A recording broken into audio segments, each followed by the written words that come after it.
conversation. He goes, I've noticed a little thing between you and Brett. What? Nothing, nothing.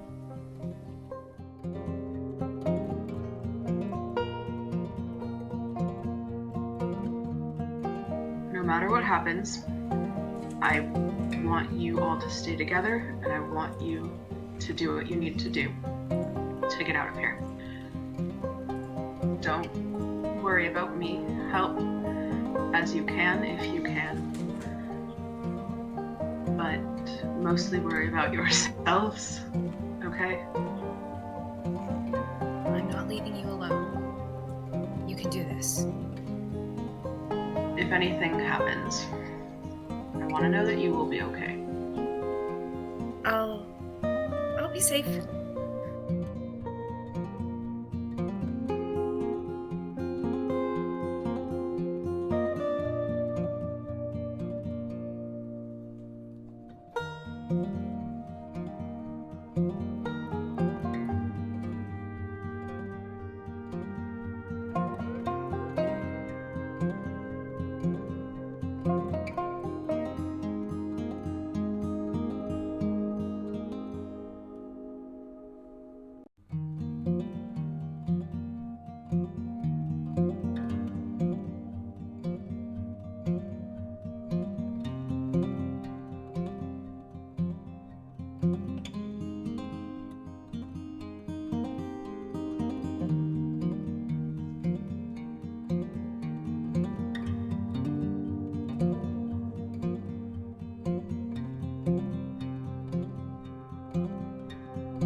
Actually, he flips the conversation. He goes, I've noticed a little thing between you and Brett.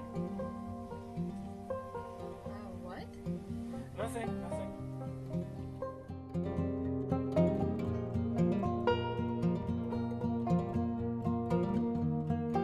No matter what happens, I want you all to stay together, and I want you to do what you need to do to get out of here.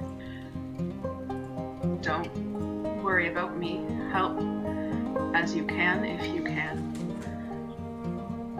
But mostly worry about yourselves, okay? I'm not leaving you alone. You can do this. If anything happens, I want to know that you will be okay. I'll be safe.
conversation. He goes, I've noticed a little thing between you and Brett.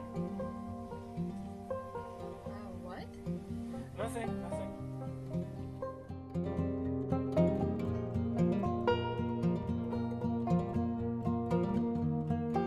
No matter what happens, I want you all to stay together, and I want you to do what you need to do to get out of here.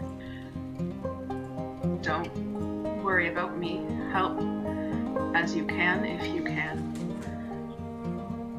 But mostly worry about yourselves, okay? I'm not leaving you alone. You can do this. If anything happens, I want to know that you will be okay. I'll be safe.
Actually, he flips the conversation. He goes, I've noticed a little thing between you and Brett.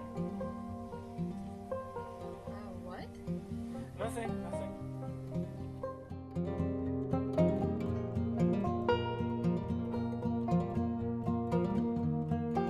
No matter what happens, I want you all to stay together, and I want you to do what you need to do to get out of here.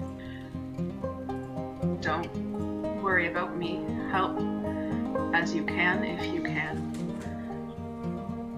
But mostly worry about yourselves, okay? I'm not leaving you alone. You can do this.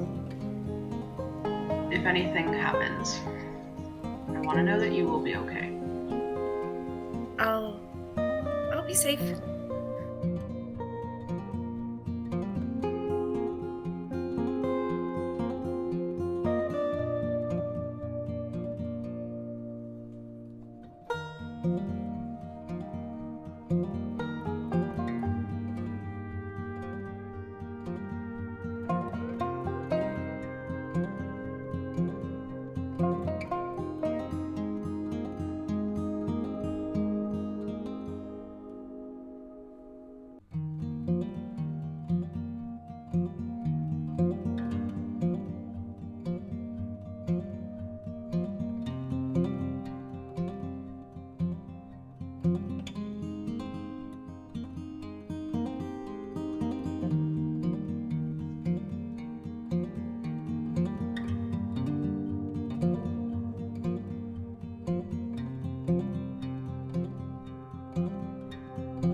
flips the conversation. He goes, I've noticed a little thing.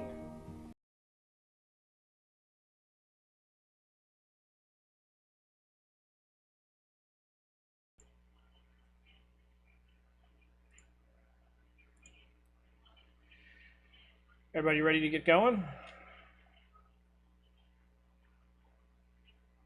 Did you find your Zoom chat, Kaporn?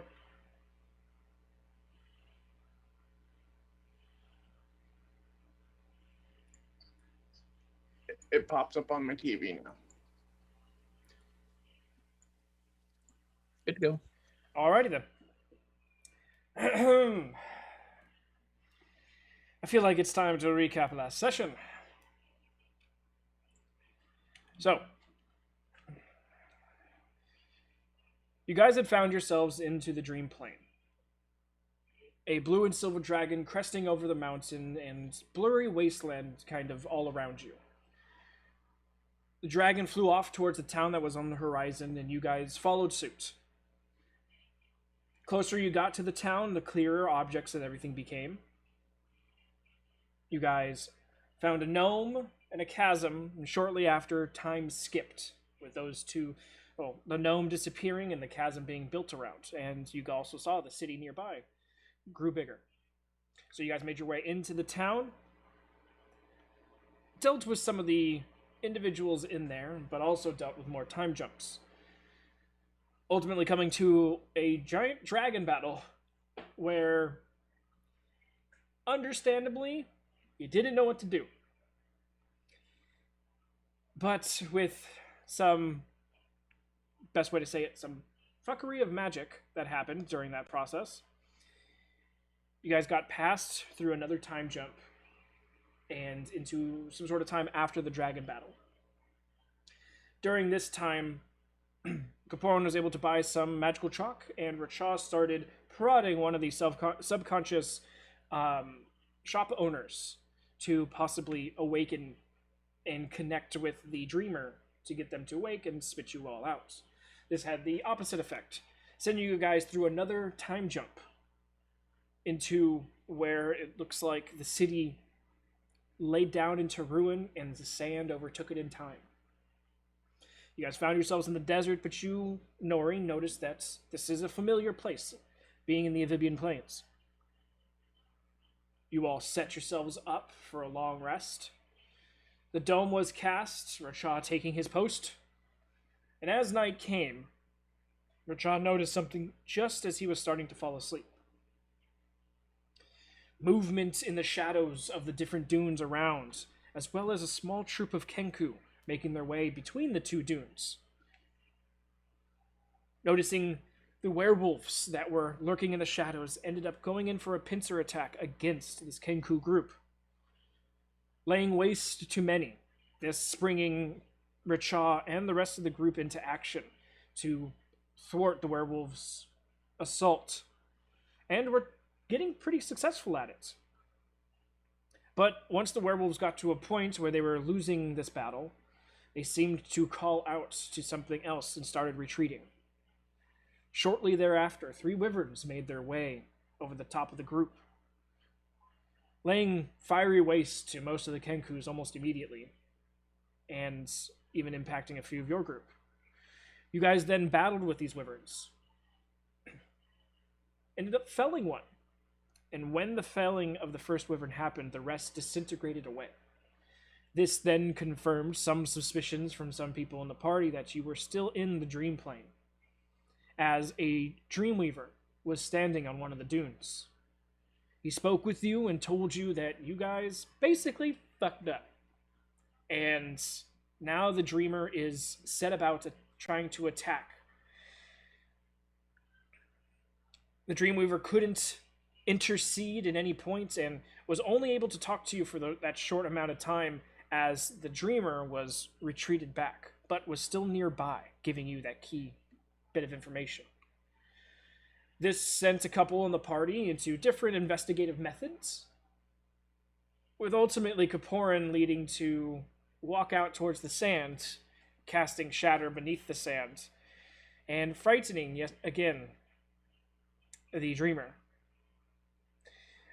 With that action, you guys were sent immediately from the sands of desert into the depths of water as your complete surrounding around you immediately shifted. You guys caught your breaths and got back to the top of the water as Nori started to notice things moving beneath her. She dunked her head underneath, saw large shadows, warned the rest of the group, springing up saying, "There's something beneath us," and she dunked her head down once more. A few other party members dunked their heads, Amric, Rashi, and Kaporin, all to look down at the same individual creature that you all, not too long ago, recently interacted with. A kraken-like creature with the same tongue of an electric eel, with the same jeweled crest embedded in its forehead. It got a surprise round on you, as Nori was not able to perceive exactly where it was in enough time, and successfully grappled each one of you.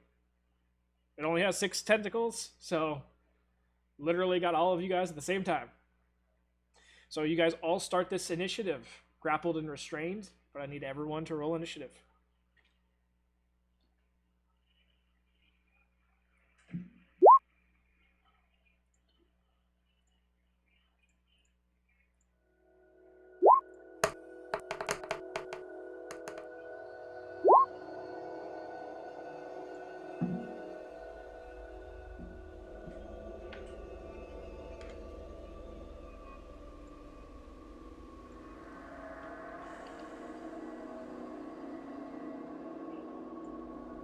Why's she coming with a nap?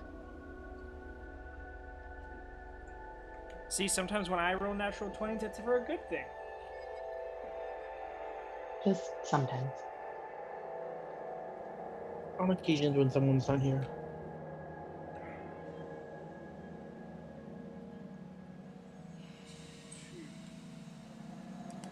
All right, so 25 to 20. Rashi has a 22.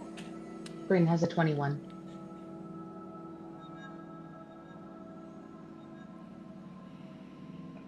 Gotta erase the death that was the initiative order for group 2. Sorry, Polly.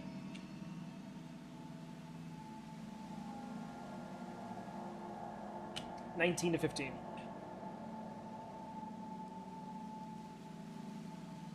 The point of the 15. Thank you, Kabor.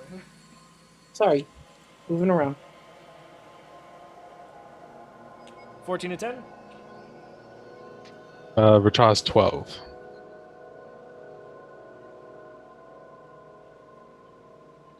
9 to 5. Amric is 5.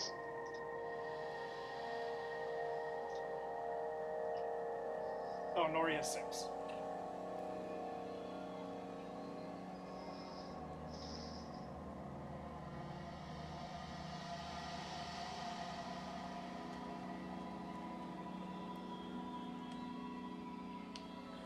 I was like, geez, Nori, what did you roll? Okay. Nothing good. All right. So, at the top of the round, bringing us to Rashi.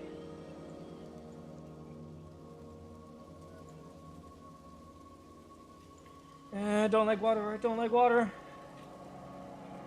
She's thinking this as her head is underwater. Mentally to Rashi. Calm down. Think.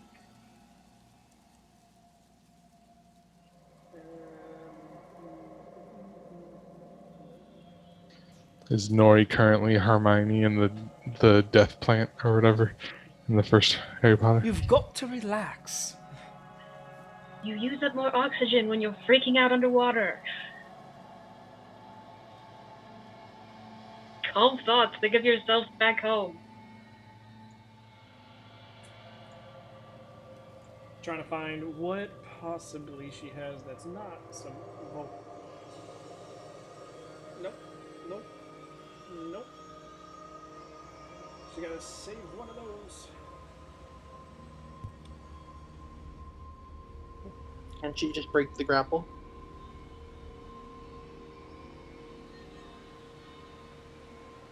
trying to see options here first, all right? If she could do something else to help, then it'd be nice.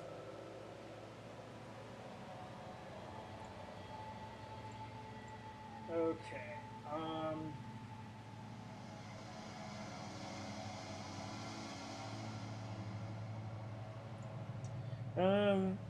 Let me see. With her freaked out state, will she even think of it? Okay, she does. All right, so she will try and break out. That is athletics.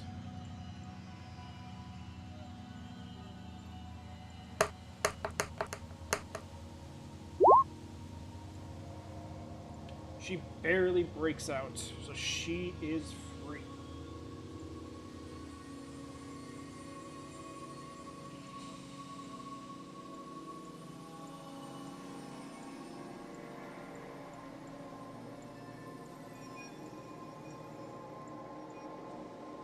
Okay, so that was her action to do so.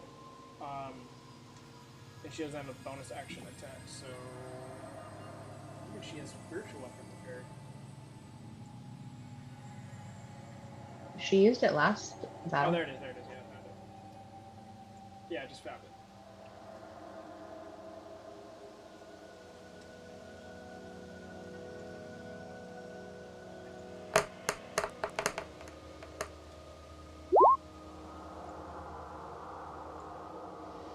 So she's smart enough, she'll pull her head out of the water and kind of like look down through the refracted and just cast it down to be next to the creature.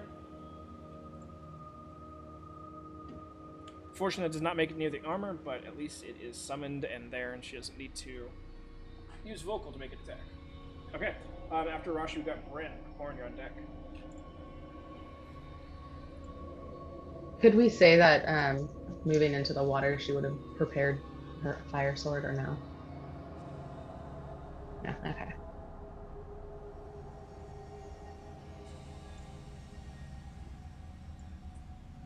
All right. Currently, the creature, tentacles are up. It got each one of you. You can't see it here, but the creature is 30 feet down from you guys that are on. You guys are on the surface.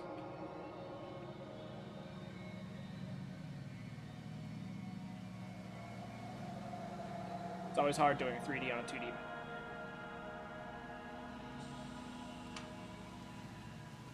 Okay, so then since she's still up, she's gonna prepare her flame sword, Azure, and yay flames. Yay. A little sizzle as the water's like crackling right around it. That's great. You know, gotta make it a hot tub somehow. And then, yeah, then we'll cast blur. She'll cast blur on herself. Okay.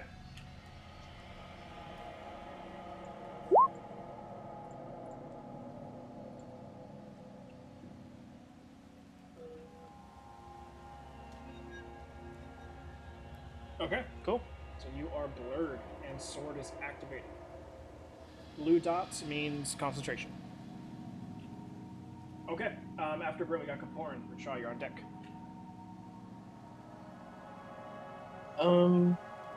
We're completely grappled, right? So like I couldn't pull out my rapier to stab the tentacle. If it's on your hip, you're not going to be able to pull it out. Because that's where he's got Okay. you wrapped around.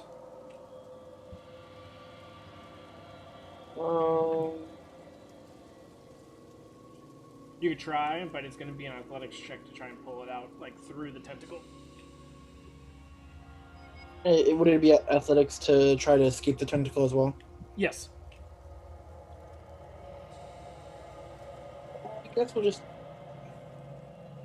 wait a minute. Just double check what the loot, because I technically right now I'm holding on to the loot. Yeah. So bonus to attack and damage rolls, bonus to armor, saving throws, and spell attack rolls. I'll just go ahead and try to escape the tentacle then. All right, give me an athletics check. That's enough. You are free.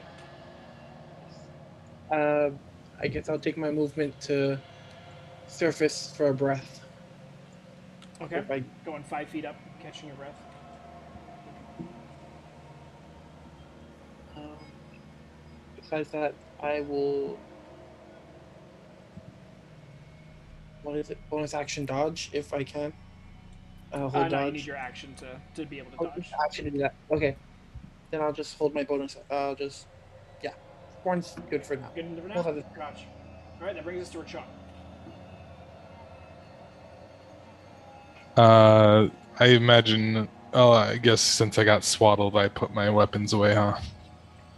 I would say, what at the time you had your bow out, you probably have your Correct. bow in your hand, so you were just like coddling your bow. Sounds good. Does this dream plane know that I need to have the ground pull out an arrow, or can I pull out? Do I have to pull out a regular arrow? You get the sense that since even Nori wasn't able to commune here, that you probably would not pull out an actual elemental arrow, even if you had solid ground to do so. Well, I did against the or the werewolves. That was the first thing I shot with. Oh, it was a force one, right? It was a fire one. It was a fire one. I mean, Okay, if it was the desert, I guess. Yeah, it's a bit hit or miss, but no, this is still water. So as far as your bow's Gotcha. concerned, it wouldn't work. No worries. You'd basically I guess be shooting splashes at the. I guess That's Saren's move. I'll hold off and try to break out of the grapple as well. Okay.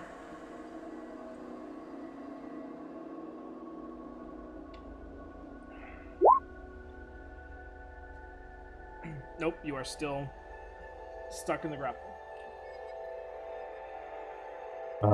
I will sort of be shouting and saying, "Ask for consent, please," and like just struggling with it all. And bonus action.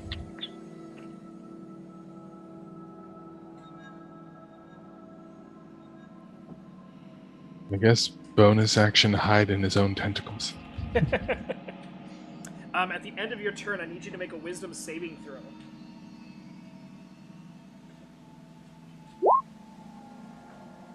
Alright, you're good.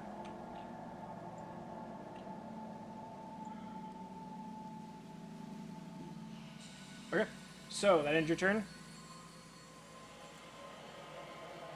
I believe so. I can't move because I'm grappled. Yeah. Okay.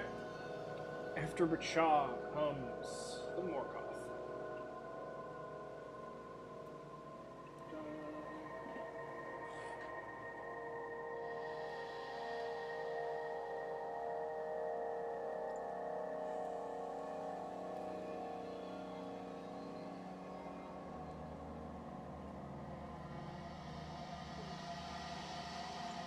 Alright, so everyone who is grappled. So we'll start at the top. Emmerich. That is only 15 to hit. Misses. Right, Richaw. Do the effects? I'll wait till after you're done with everyone. Okay. Richaw, that's a 23 to hit. That hits. Alright, Nori. That is a 19 to hit. And Bryn, that Disadvantage. Oh, disadvantage, yes. Though you're still grappled, so it's an interesting thing, but it's only 14 to hit anyway.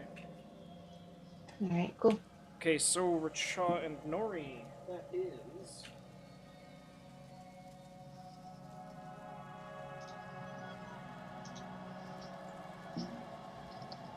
That is going to be 13 points of lightning damage. As you see, run up the tentacles, a bit of pulse of electricity down all of them. Luckily, for the two of you, kind of fizzling out before it gets there, but for Nori and Richaw, you guys take that damage. Now, quick question: for the purpose of riposte, does being grappled and restrained stop me from attacking at all? No, it would, but this wouldn't count as your being able to attack back situation. Okay. Because it's more of just happening through the tentacle, rather than like an attack happening and you finding an opening to attack back. Gotcha. Okay, so that's its cantrip.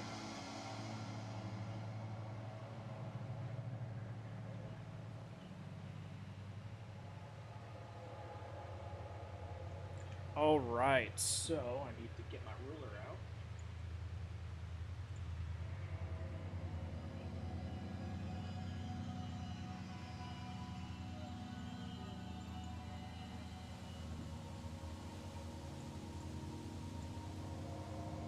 I need everyone to make a wisdom saving throw.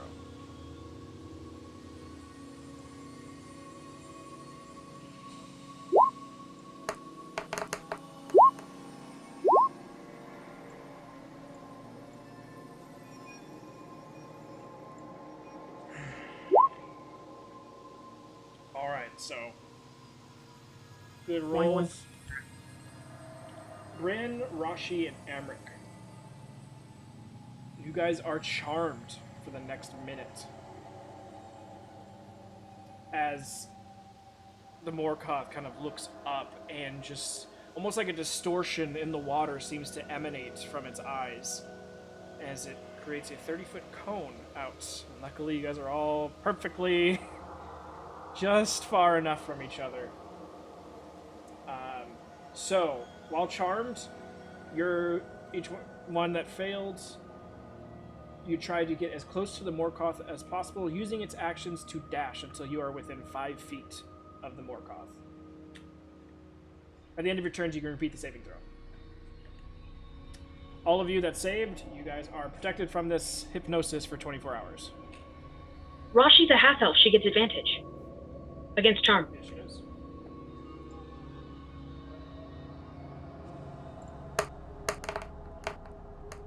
There you go. Alright, so only Bryn and Amric. Green dots will be for charm.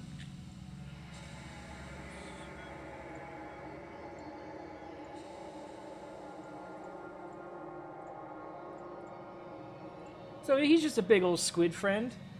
I mean, come on. He's a nice guy.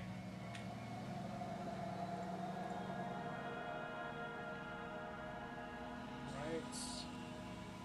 And with that, he's going to go directly down 50 feet. Dragging all those that are currently grappled and restrained down 50 feet with him. Alright. Ending his turn, bringing us to Nori. Alright, so with grappled, you can use acrobatics or athletics, correct? Not for this grapple. Alright, at least I'm proficient. Let's see, what do I want to do here? The suction cups don't really allow for acrobatics. Yeah. Nori. She's gonna try to reach out with her mind to this thing and go, I'm sorry, we didn't mean to hurt you. Can we please talk? Make a persuasion check.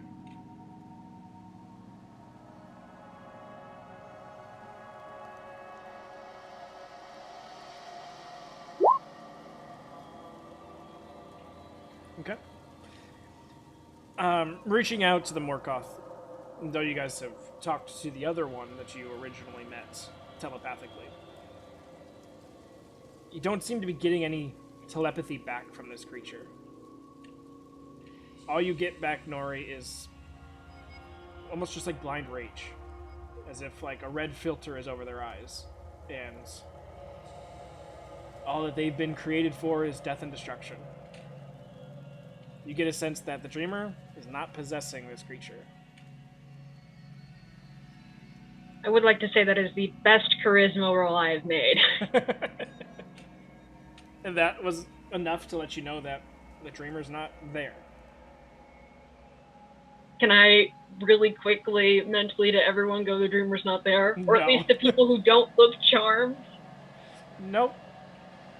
Damn. Okay. I guess I'm gonna try to wriggle free because I don't want to be sucked down for forever. Okay. Go ahead and Give me that athletics check. That's enough.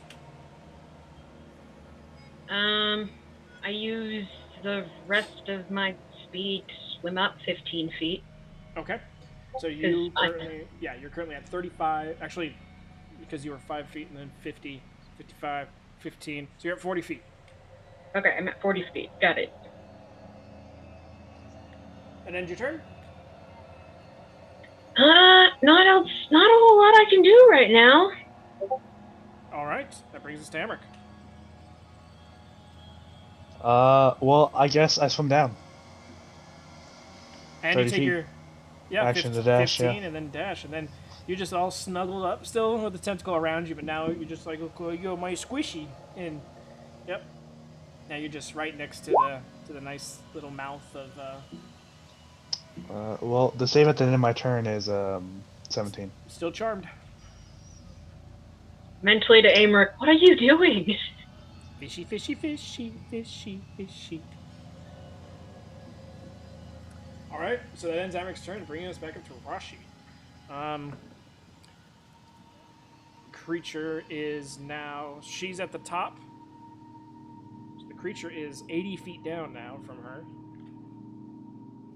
And the same for you, Kaporin.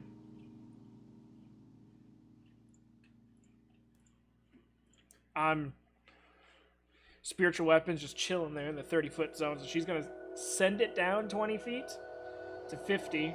It's not going to be enough to make it.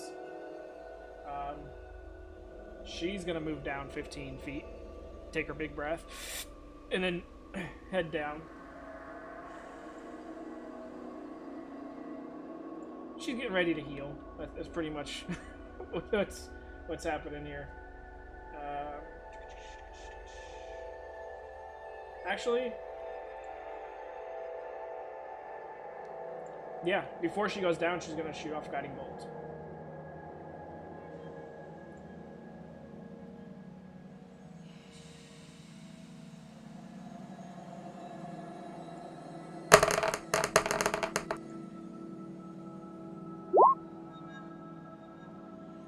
Guiding Bolt at 3rd level does impact, doing 22 points of damage. And next attack has advantage on it, so it is now pulsating with a silvery glow. And then she's going to take her 15 feet down. Alright, ending Rashi's turn brings us to Bryn. Mentally, Emric thanks Rashi for letting me see all these cuddly teeth so much better. Yep. It was starting to get dark for you, so yeah. Yeah, exactly. We're just making sure we have our target down so we can get there quicker. Yeah. Bryn's gonna swim closer. Bryn, it's time for some Snugglefest. Yeah.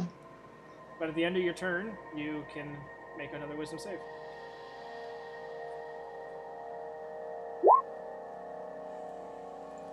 You and Amric are just high-fiving each other right next to the Morkoth. Kind of like going up and at its little beak of a mouth. You're like, oh, you got some plaque there. Hold on. Using your sword and kind of just scraping away some of the plaque. Nora just looking down like, what are they doing? Alright, after Bryn, we got Kapoor and Shaw, you're on deck.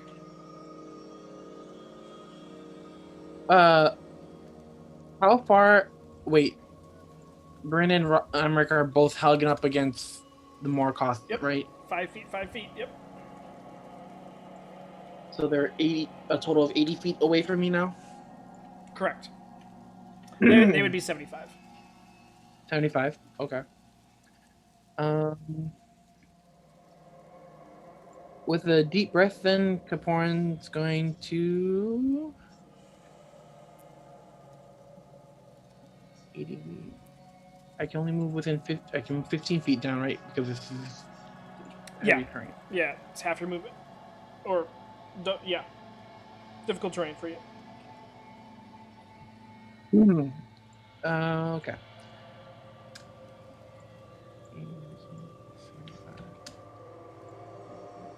Yeah,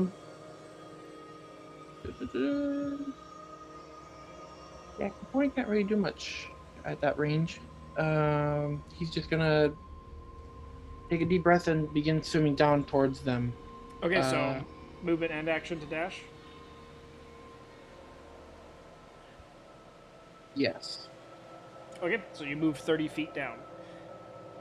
That puts you within 50 feet of the creature and 45 of both Bryn and Emmerich. Okay. Wait. Then I will just. They can't. You can't hear me play anything or hear anything in the water currently, right? Because we don't have like Nori special spells. Musical instruments can technically be played underwater, but go ahead, Nori. I mean, it is a magic lute that was given to him by a ghost. It shouldn't be that much of a stretch. I think it depends, though, because the water would slow down the strings. Yeah, I was gonna say it's more of him playing it rather than like the sound from it happening. If he had Squidward's bassoon, then he'd be fine. Should have just given him a kazoo. Next item Gabora needs to collect is Squidward's. Yeah. Soon. But yeah, for ease of everything, your loot's not affected. All right, ending Gabora's turn. Rachar, you're up.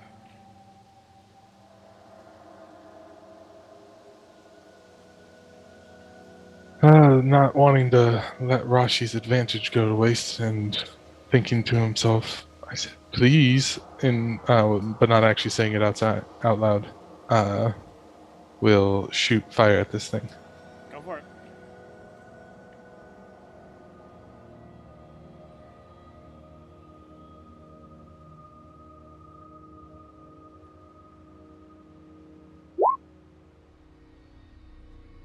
Nat 20 hits.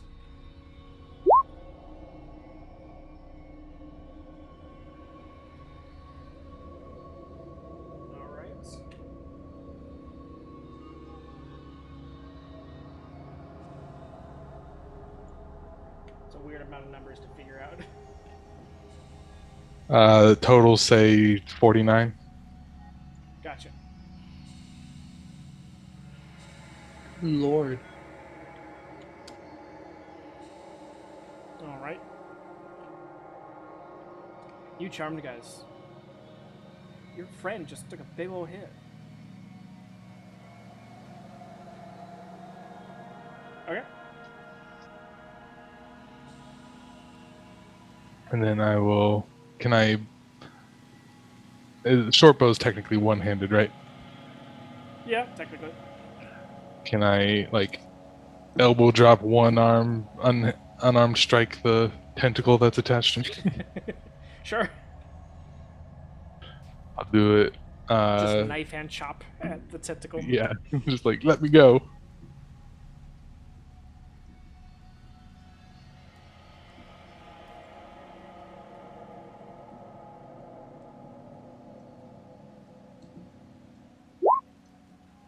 That hits.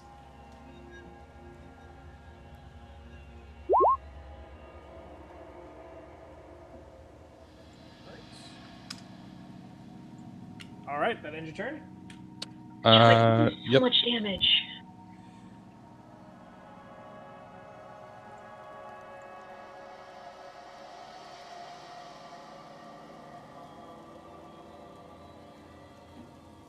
All right, cool.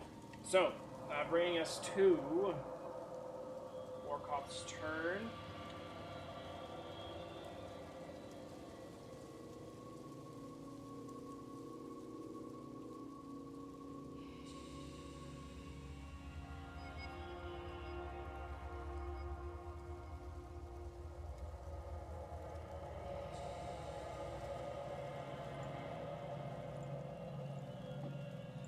After taking that massive hit, kind of looks at you, Racha, and from its eyes, there's almost a bit of electricity that kind of connects between the two eyes before it dissipates. But all of a sudden, almost like storm clouds, kind of a mist fog of some sort in the water around the creature gets created. I need Racha. I believe if you're grappled and restrained, you automatically fail dex saves. If I'm restrained, then yes, I believe so. But grappled, maybe not. I think it just grappled just makes your speed 0, is what I. Restrained is the one that. Okay. Let me just triple check just to make sure. For sure.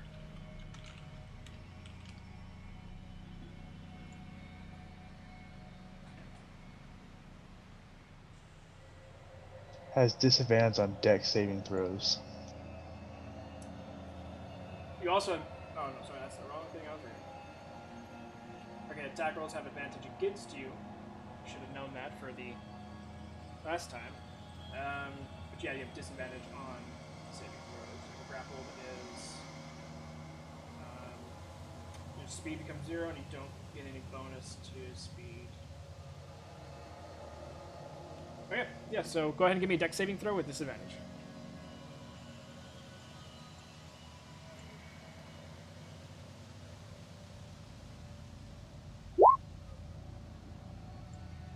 Alright.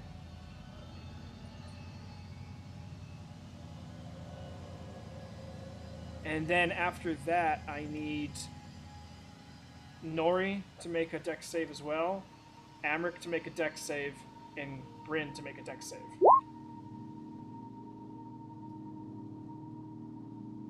And you, Amric and Bryn, you both have disadvantage on it.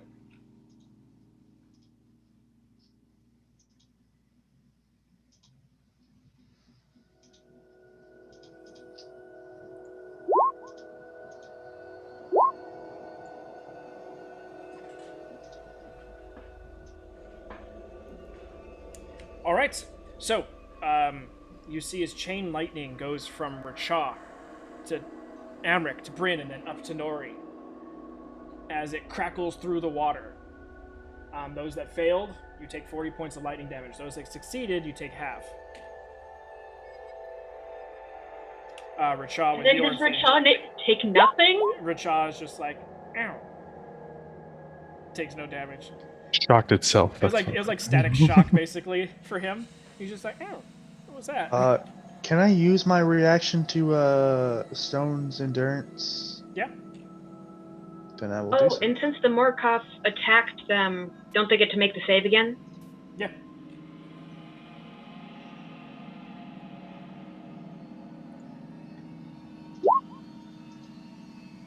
So I'll take... Bryn's just like, ow, what was that? And then for the con save, because I had blur, it's either breathing or the spell. Yeah. And you rolled a 9 for that one. So technically, since you had to choose between one or the other, and you failed it either way, you lose both. So you lose a minute of breathing, and you lose the blur. Amric 2 is just like, ow, what was that?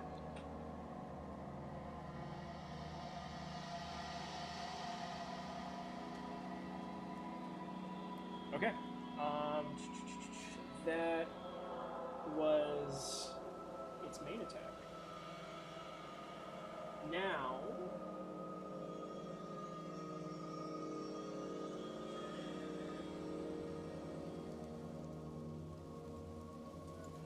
yeah, it's just going to use Shocking Grasp again. This time it's only for Amric, Racha, and Bryn. Now I know there's advantage on it. So for Racha, that is, wow, still natural 11 plus 9 makes it a 20. For Amric, 7 plus 9, that's 15. I didn't mean to roll that. Ignore it. No worries. 15 doesn't hit, right, Amric? It does not. Okay, and for Bryn,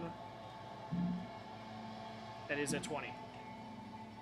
That hits. Not natural, just regular. So you'll get to be able to make your wisdom save again. But first you take, both of you guys take 14 points of lightning damage. That's Racha as well. Yeah, it hits you. 20 hits, so yeah.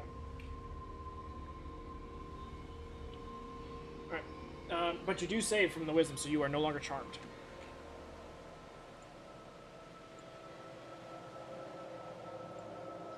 And now I get the Morkoth all to myself. He's my friend. All right. With that, he's going to another 50 feet down. Bryn, you're still grappled, though you're no longer charmed. So he moved 50 feet down. You guys had already moved to him. So there's a 30 feet gap as his tentacles extend out. And then you get dragged another 20 feet. So currently, you and Amric are both 100 feet underwater, and Racha is right there too. Yeah, Racha's right. So yeah, you three are 100 feet down.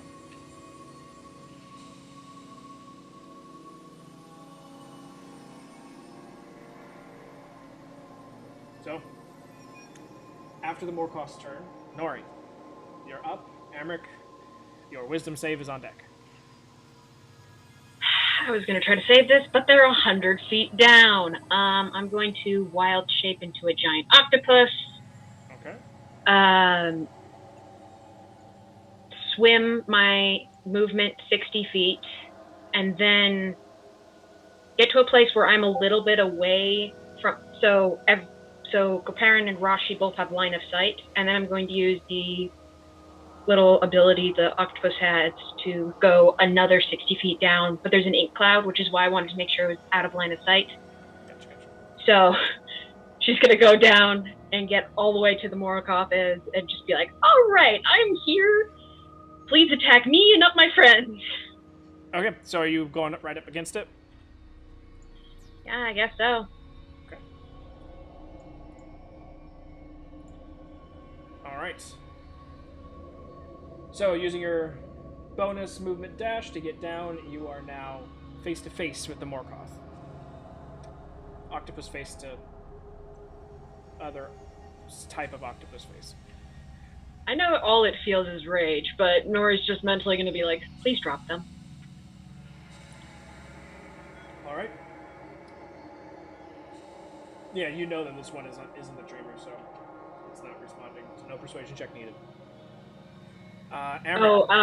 Then I would have actually, to Ratra, I would have gone, this isn't the dreamer, you can attack it. I use Cuddle, and I get up close again, and I fail my wisdom save. You snuggle, and you're now, not only are you snuggling this delightful Morkoth, who's giving you nothing but a static, exfoliating treatment. Now there's a weird octopus, like, just right there, being all weird. Nori waves. Okay. Ending Amric's turn, Rashi is up, Bryn on deck. Rashi is 15 feet down. So she's yelling in Elven.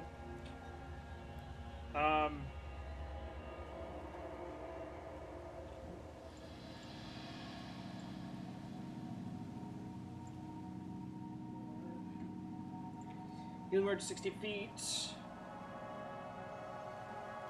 So, okay, so she's going to down dash to go another 30 feet. She's 45 feet down. Damn, you're still 5 feet out of distance, Bryn. She was going to try and healing word you, but you're just fucking that far away.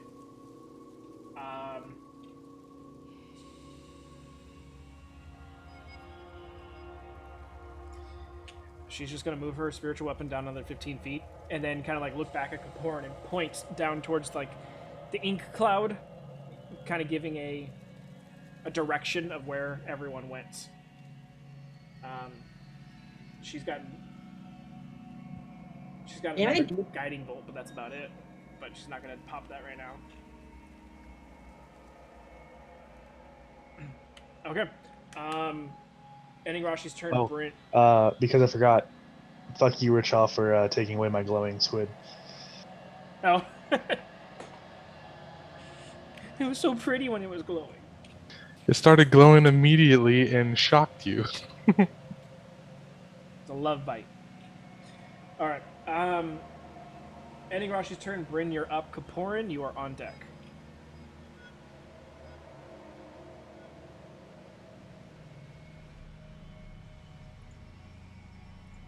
If I swing at the tentacles, does the AC go higher to, I guess, make it let go of me or something? The DC for the Or yeah. for like Yeah, trying to that. break out. You mean?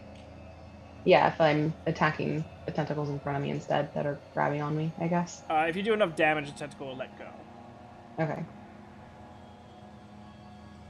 But attacking a tentacle doesn't necessarily mean the Morkoth is going to take the damage.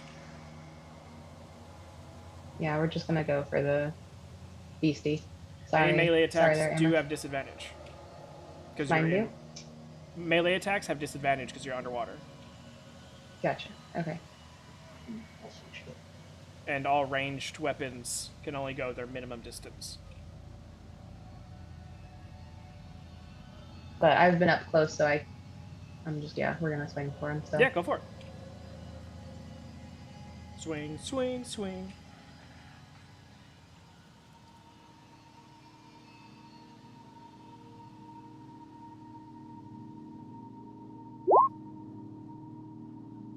Fortunately, does not hit.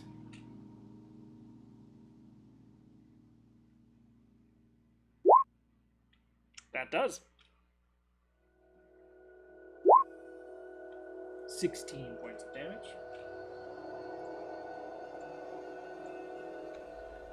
And then Starting to look hurt.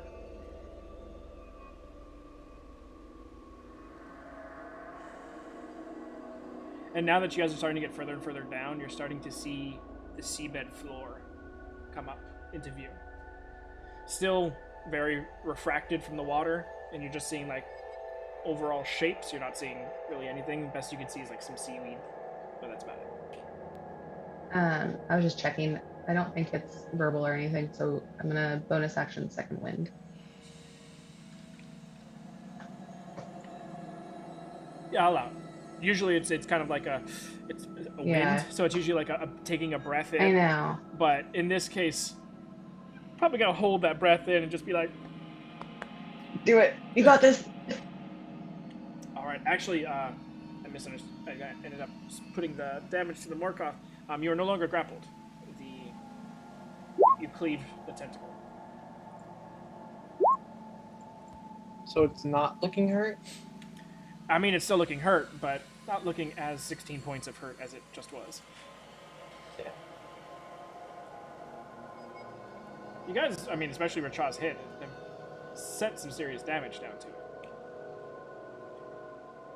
All right, Bryn, that ends your turn. You are released now, so you can technically start swimming up if you want to. Nope. We're gonna be buddy with this thing. Okay. You gonna get up close and personal? Not as close as Amric. I don't want to make him jealous. Well, you already used your action, so you can only get 15 feet close. No, yeah. We're gonna stay within range. Okay, cool. So moving 15 feet down. Kapoor, you're up, or Chaw, you're on deck. The creature moved another 50 feet away from me? 50 Correct? feet down, yes. Currently, the creature is 130 feet down. Good lord. And you are 15. No, you moved, you dashed, 30. so you're 30 feet down. So yeah, it's 100 feet away from you.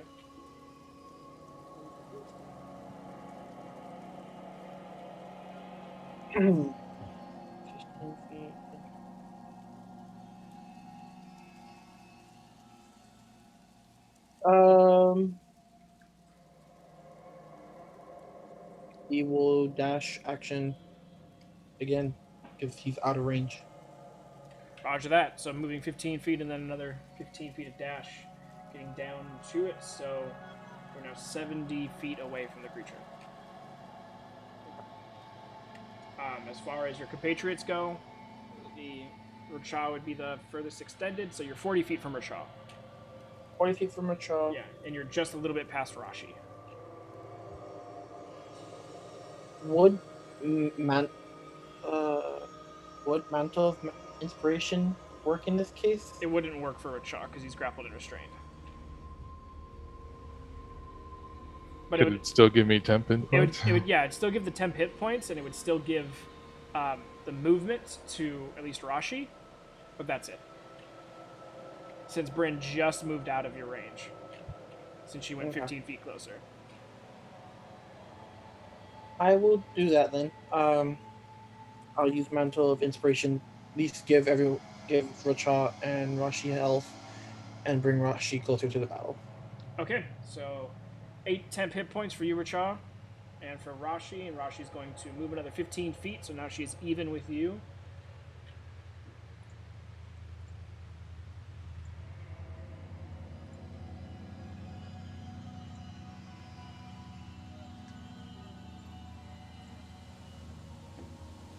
Alright, then ends your turn, bringing us to Racha.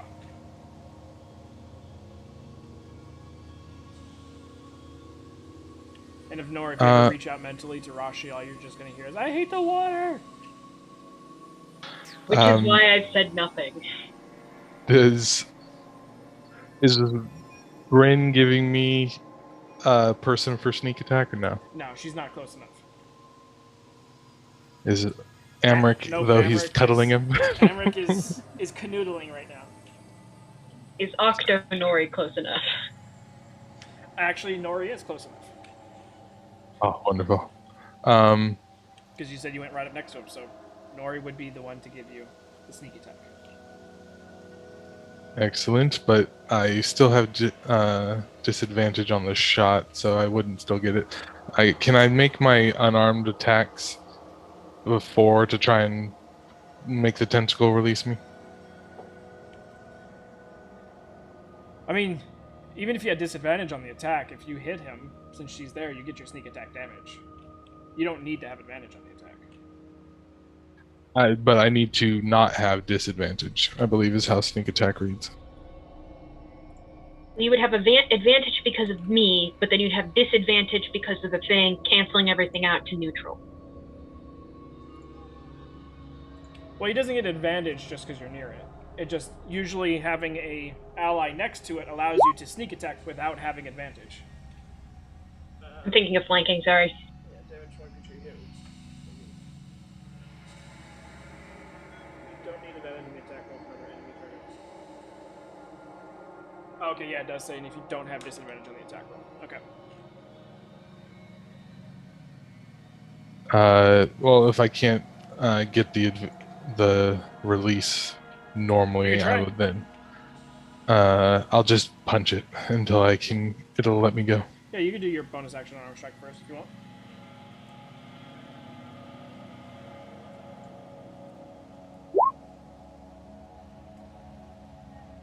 That hits. That's actually exactly enough.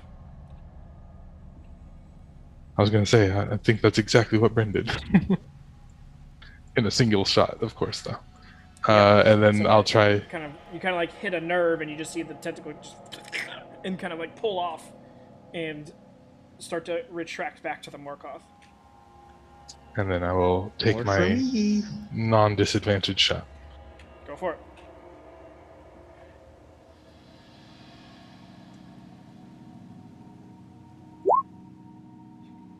That hits.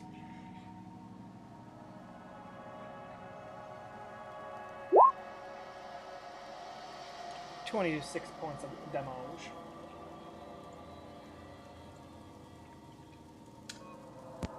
I'm always amazed at how much damage Racha can do with those sneak attacks. He just needs it to all work out for him. Alright, so you're staying there, you moving up or down?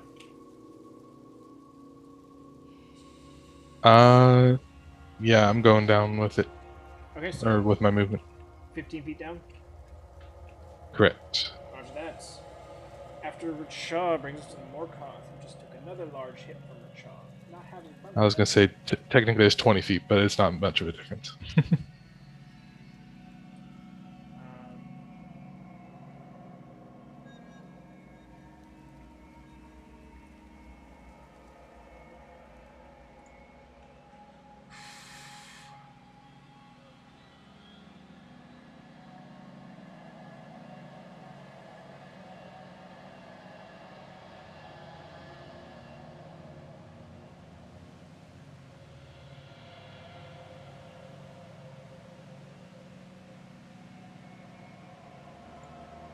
Okay.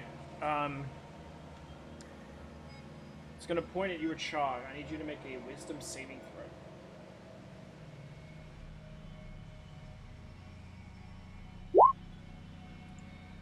Succeed, only taking half damage.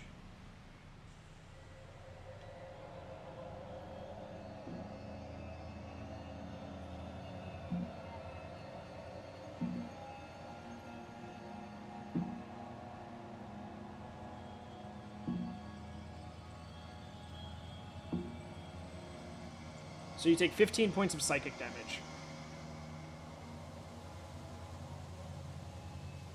As it kind of turns its eyes towards you, and an eerie purple kind of glow wafts through the water, kind of impacting you and creating pain in your mind before you kind of push through it.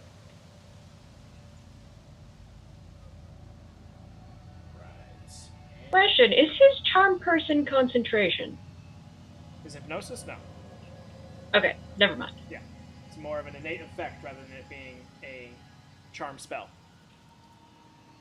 Had to ask. Yep. Bringing us to... Since he only has one person and that person's friendly to him, he's not going to shock and grasp. Instead, it's going to... Really doesn't like Iracha. So, tentacle comes out to you, and a bit of cold starts to run out from the end of the tentacle. 17 hit. It does not. All right. As the ray of frost kind of cuts through the water, you just swim out of the way just in time. All right. Morkoth is going to another 50 feet down,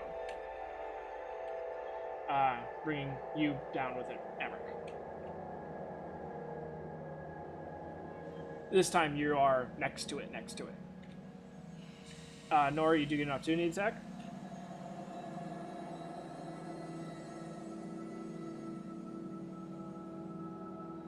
This is stupid, and the answer should be no. But with the octopus, it doesn't say there's a limit on the size of what I can grapple, because whenever I make an attack, I can grapple something. Does this count? Technically, yeah. It's just if it's a huge or larger, you're going with it, rather than stopping it. That doesn't hit, though. Don't know why I did it twice, but either way, it fails. Alright, so that ends its turn, bringing us to Nori. Nori is going to reach out with her mind to Bryn and go, do you want me to take you down?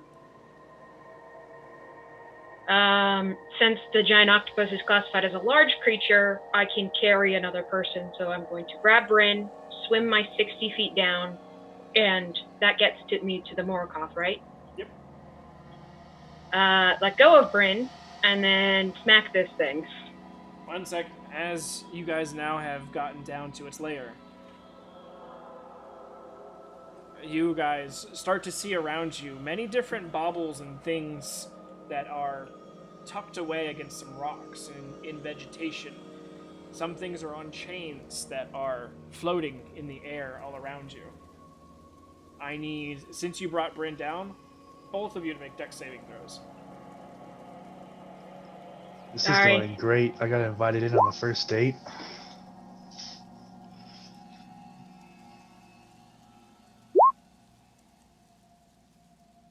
So both of you...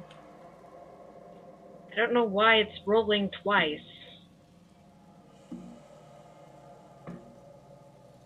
You take 6 points of bludgeoning damage and 10 points of fire damage. As you guys swim down through, and these things that are connected to chains that are floating in the water, you guys brush past one of them as you're going down, and it just explodes, sending a shockwave and a brief impact of blinding light, and you guys get rocked to the side as you're going down. You hit one of the depth charges. Okay, continue on. You can make your attacks now.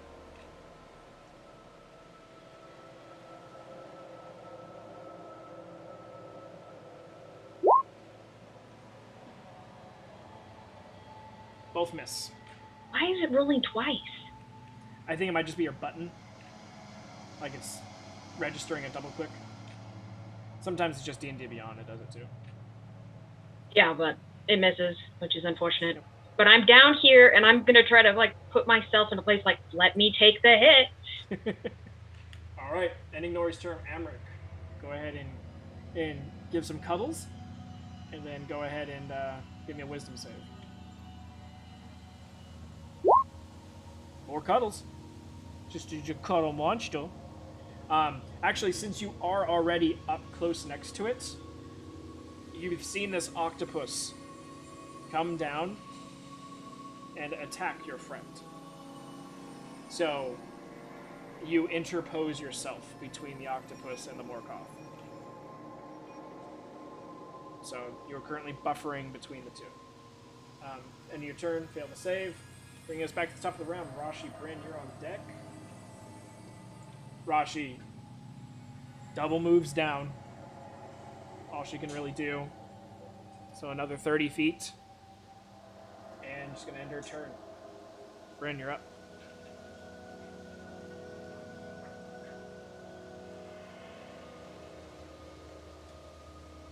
Yep.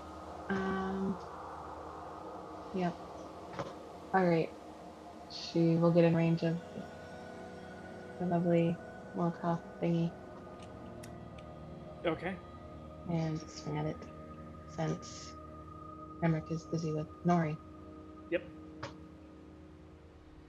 Emmerich, as a fighter, do you have anything if your friends get attacked that you can attack?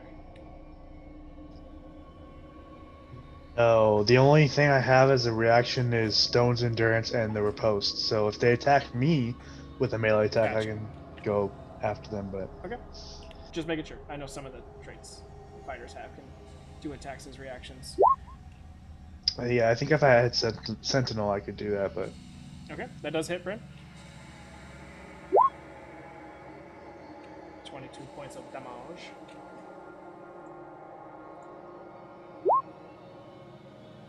Actually, sorry. I keep forgetting that he has this.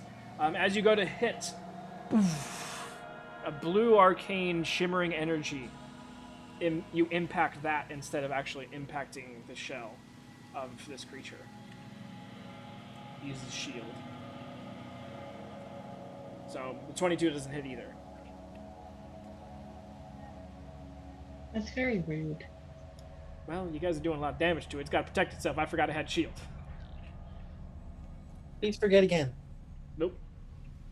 I literally wrote on my whiteboard, shield. Okay. So those two attacks go. Anything else, Bryn? I don't know if you have any action surges or anything left. I wish I did, Okay. So but ending now your that's turn. it. All right, bringing us to Kapoor and Rashaw on deck. Warren can't do nothing other than swim, keep swimming. You're on that Rashi boat. I feel you. Just keep swimming. Oh, I guess we can inspire Rashi to keep swimming down too. Or oh wait, how far is Racha? Inspiring Or would be how, vocal. no, not like not an inspiration, but mantle of inspiration. But how far is Racha from me? Rashaw, he moved 20 feet further down. So you want to go at the end of your turn? Yeah. So you use your movement, so he'd be 45 feet away from you. So your action would put him 30 feet away from you. If you use your action to move as well. Yeah. Okay. So put 30 feet away from me. I guess I'll just to get Racha farther down. Because I can't breathe technically. Technically, I should have done this from the first one. Mantle of Majesty is another type of inspiration. That would be a vocal thing as well. Okay. You might want to save those because we're going to be here for a while. And also, I let aside the first one because I missed it. But yeah, as a support class, not being able to talk sucks. Kaporn's just gonna keep swimming then. Just keep swimming. Okay. After Kaporn, we got Rashaw.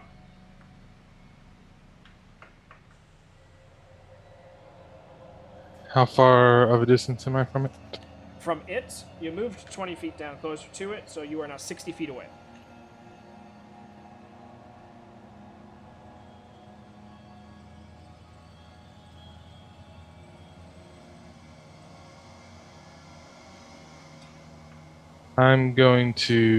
I'll move a little bit further down.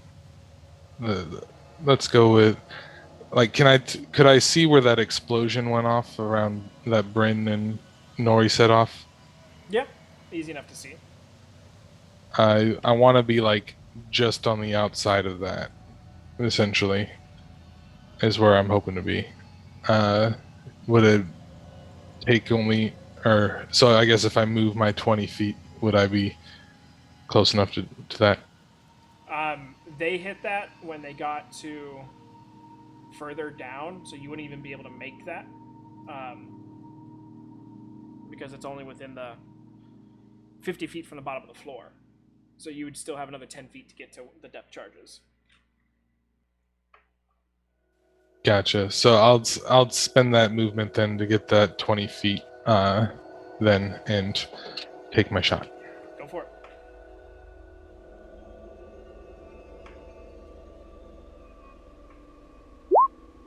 That hits.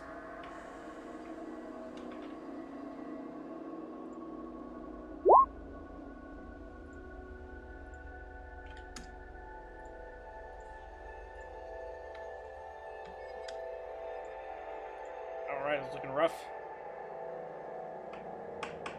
That ends your turn, Rashawn?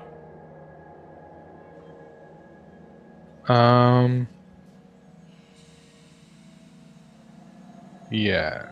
Bonus action hide if I can, if there's any coral around or whatnot. This high up, no. You got seaweed, but it's like really thin seaweed, so it's like 3 inches across. I'll pretend like I'm hiding anyways. Alright, after Rashawn, we got the Morpon.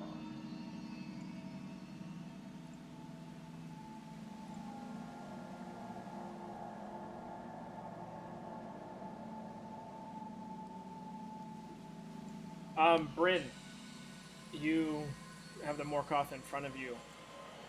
Amric, you get let go from the Morkoth.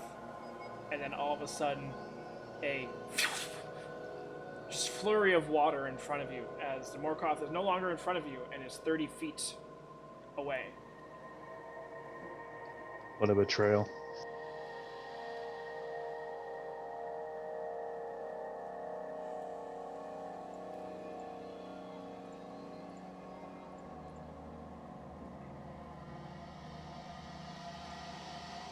So it's on the ground. It's on the sea floor and Yeah. moved 30 feet.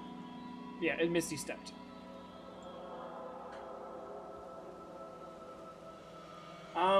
Bryn, I need you. Oh, never mind. It's just an attack. Does a 23 hit? Unfortunately. Okay. You take 10 points of lightning damage as this purple-esque bit of bolt of lightning jumps from the Morkoth and impacts you before going back to the Morkoth.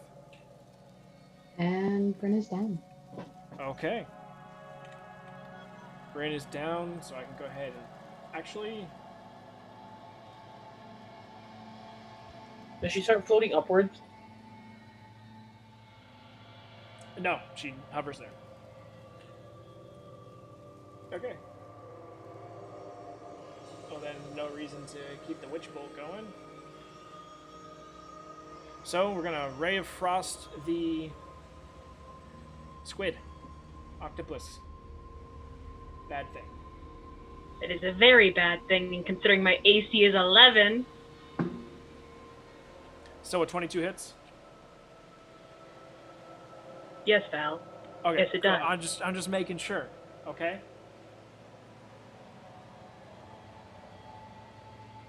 Does that decrease my speed by 10 or half? Just by 10. You move as fast as Racha. 13 points of cold damage.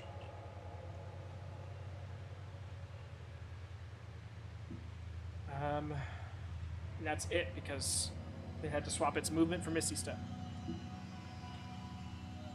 All right. Ending the Morkos turn. Nor, you are up. How high up are our healers? Currently, they're both even. I have us at 90 feet. What was that? I have us at 90 feet. I've been tracking on my phone. Yeah, because the Morkos have gone down 3 times. So how far away am I from them?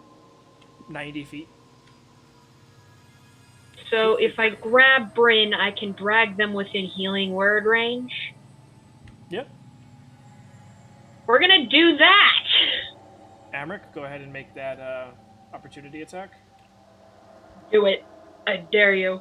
Disadvantage, right? Why would you have disadvantage? Because we're underwater. Yes. Melee. Yeah. I was gonna say, if you don't give him disadvantage, Sorry, I completely I was forgot gonna be about very upset. Nope. Start on.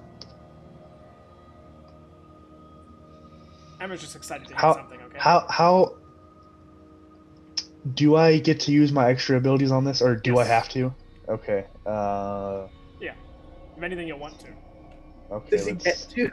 Let's see what I roll. Absolutely, I do. Wow. Yes!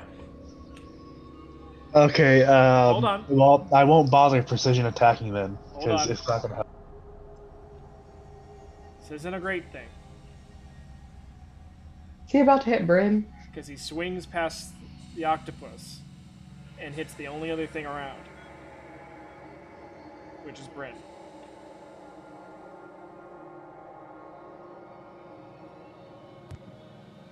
Not the ground. Nope. Even the ground's not that close. But yeah, Bryn, that's 2 death saves. I'm technically a large creature. Could I... I just don't want her to take 2 death save fails. Luckily, after Amric, you have Rashi. Okay, I get her up, Okay. and Yeah, you get her up 60 feet. yeah, and then mentally to Rashi, heal her. Okay. You hear back, this is the only healing I can do.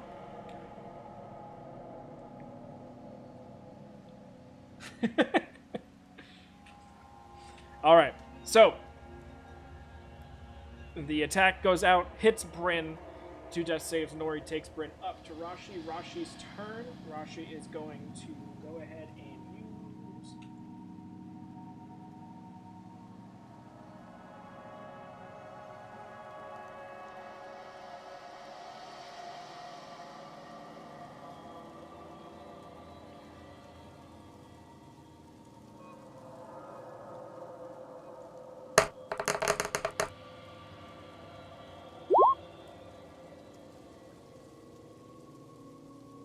Rolled 1s on everything, so you get 7 points of healing. I mean, she's alive. Yep.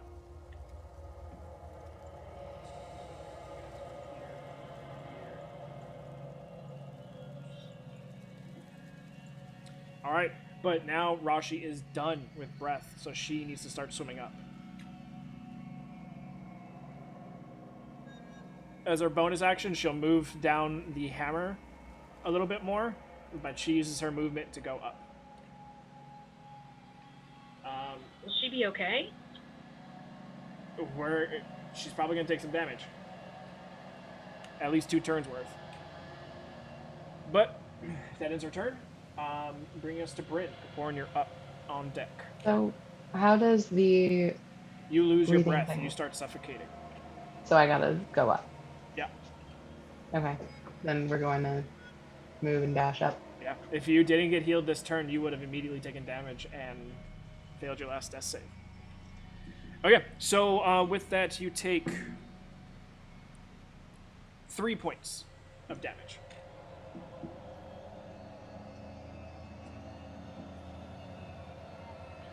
Okay. So moving your full speed, I think you got, 35 feet of movement? Yeah, 35. Okay, so movement and dash would get you up 35 feet. All right. Bringing us down to Kapoor, or Chaw, you're on deck.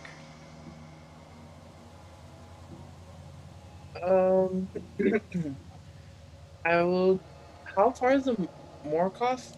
Technically, because it moved 30 feet out.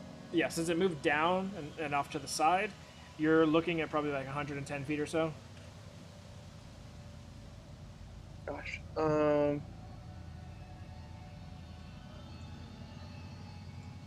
If it's in point. Oh.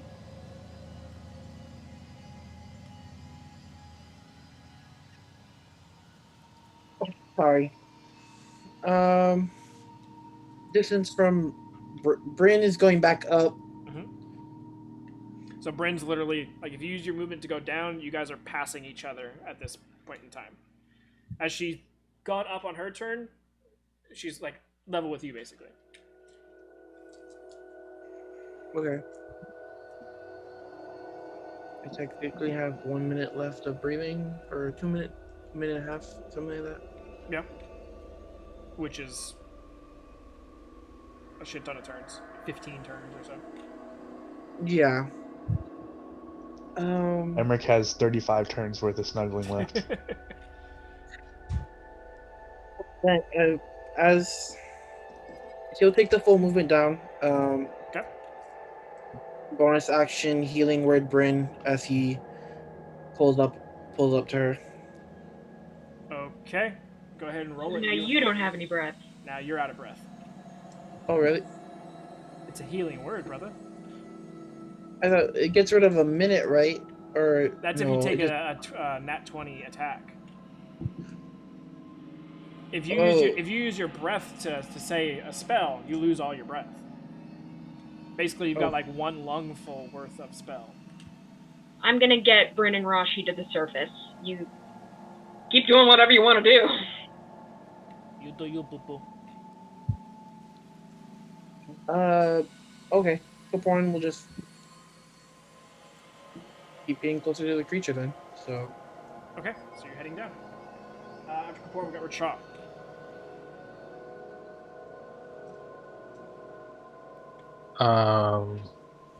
Is it still visible to me or no? Yeah, it's still visible, but it's like because you have dark vision.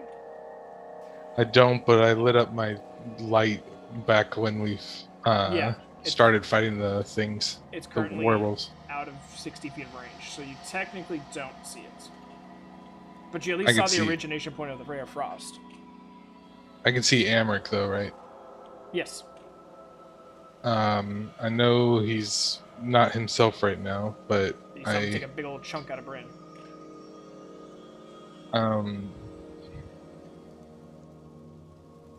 I don't want to go down to Amric, but I want to go horizontal to over towards the Morkoth in case Amric moves towards it. Okay, I so guess. just going parallel. Yeah, so not to down into its lair, but Yeah. if I could see it. Okay, so moving further across, moving your movement and dash. Amric can't move that far, so I would probably use my movement and then I'd bonus action dodge with a key point and ready my action if the Morkoth moves towards us to shoot it. Okay, that can be done. Still out of your 60 feet of range of sight currently, but yeah, so you're there, you're dodging and readying your arrow, bringing us to the Morkoth.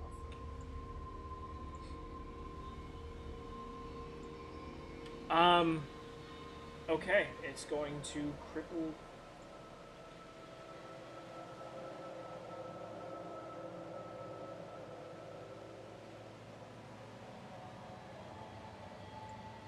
It's crippling charm ability. How many turns have you been charmed? 5 or 6 ish. We'll just say I don't know, keeping count. Yeah. so 5d10.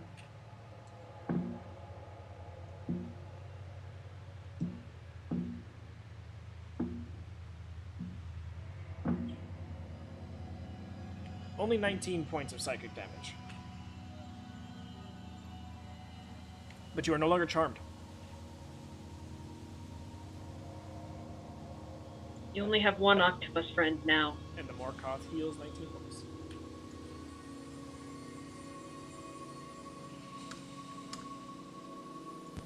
If you could hear it, Kaporan's like, screw you, Morkoth. That ability gets nasty if he's got multiple people under charm for a few turns. Just all of a sudden, bloop, heal like a son of a bitch. Okay. So...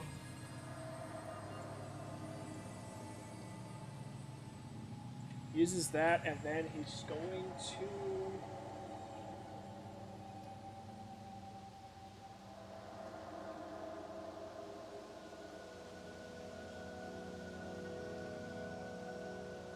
It's going to be a Ray of Frost at you, Amric.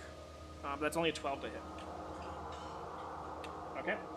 Ending his turn as he moves 50 feet to the side. Away from us?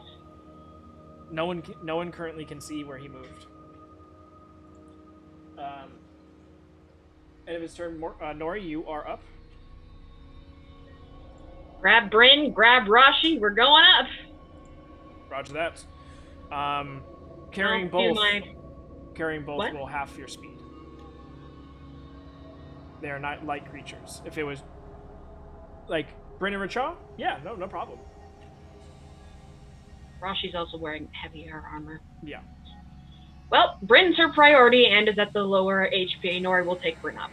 Okay, so up 60 feet. Currently technically underwater, but just barely. Bryn, Can I dash? you can dash, yeah. I will dash. Okay, and you are surfaced. She literally like just with a tentacle raises Brain up above the water. Is like, bleh. So what I want to do Morkoth's is I just want chilling at to... the top of the water, like, what's up, guys?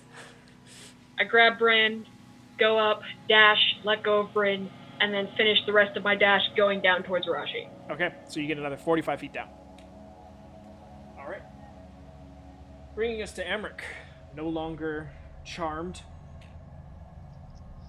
You gotta Well, I suppose I'll start my turn off with a second wind. Yeah, sure. Was it 1d10 plus 8? So I heal 18 points. Hey.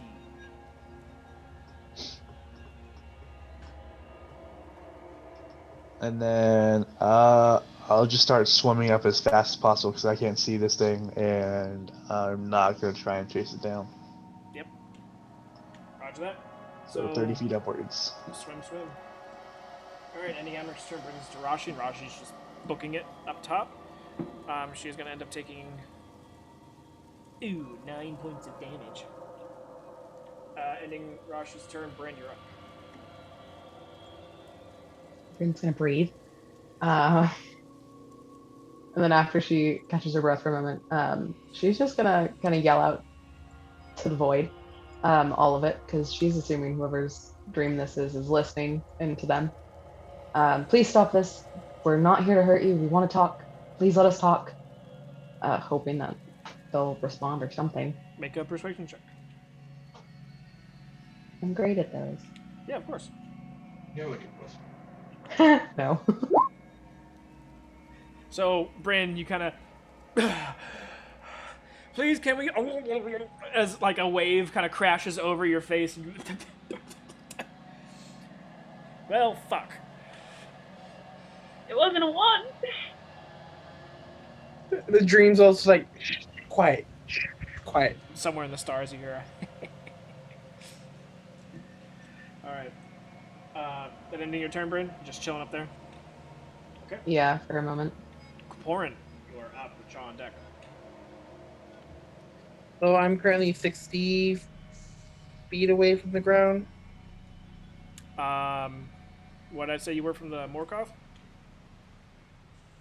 You said I was from the Morkov. I was like 80 feet, 100. Because the Morkov was basically on the ground. So. Yeah. Because I was 90 past Bryn on my way down. And then you use your double, so yeah, you'd be 60 feet from the ground. 60 feet from the ground. Okay. Can I even see them? I can't even see the Morkov at the point I'm at, right? You have dark vision? I do. Okay, you can actually see him. Okay. All the half elves have it, or so half the group. Is it within range or what? Oh, it must be in 60 feet if I can see it. Right. It's more of because there is some light coming down here. It's just if you don't have dark vision, everything gets muddled, and so it just all looks like darkness.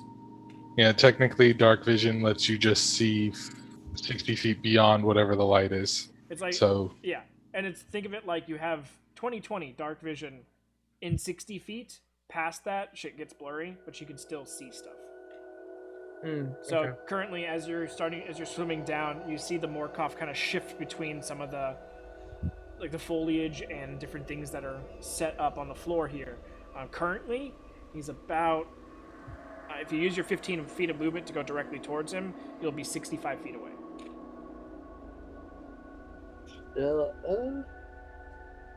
And at this point in time, Racha, you see the kicking feet of Kaporin as he's going past you. Corn's like pointing this way. 45 feet away. Racha is literally gonna go in his mind, not actually say it, huh? With a face. It's like one of those scuba divers that just like start pointing in one direction. He's like, what? So do you want to use your action to keep moving, or do you want to do something else? You said I'm 65 feet with just my regular movement? Correct.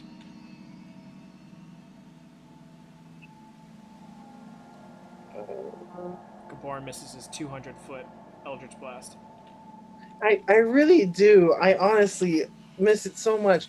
With the rappel, that was amazing. Stay away.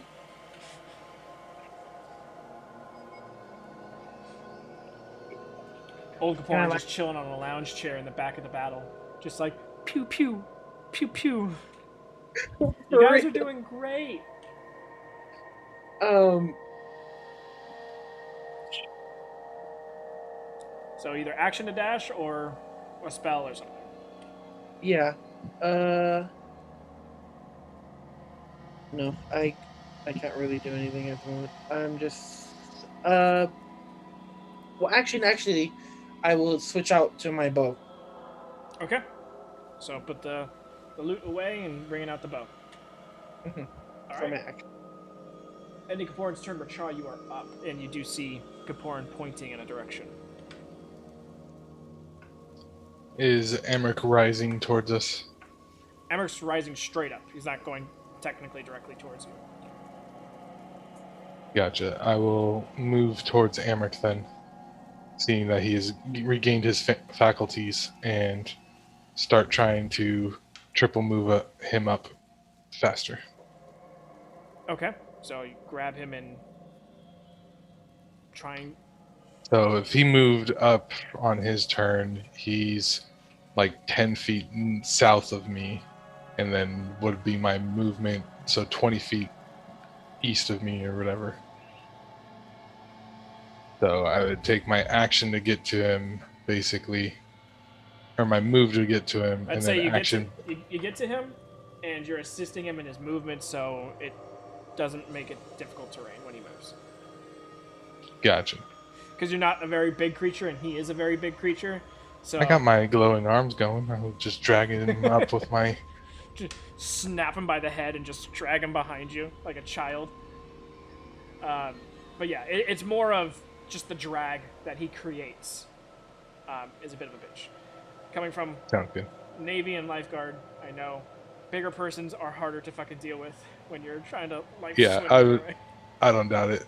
I will move with him then whenever we can. Roger that. Okay, so ending Rachaw's turn, we got the Morkoth.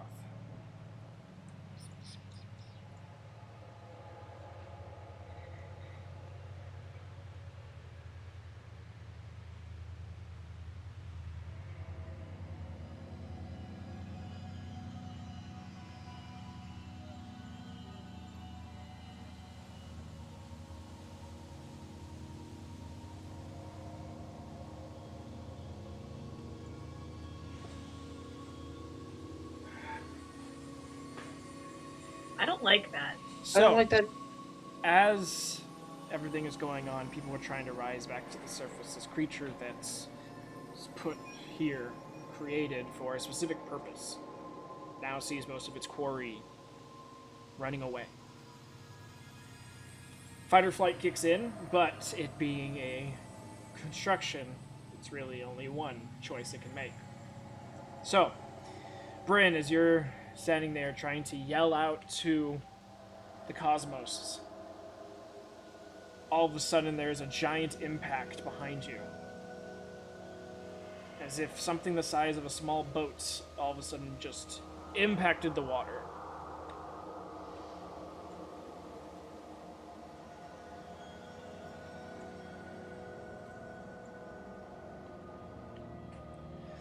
As the Morkoth dimension doors to the top of the water. And it being out of the water, it seems to be able to breathe air just fine. Corn is You do that too. You're not special. Corn is visually upset because he just swam all the way freaking down here. Now, the next great thing that happens is this weird inky blackness starts to emanate out from him. But it doesn't stay in the water only. It screeches out up into the air as darkness is cast around him.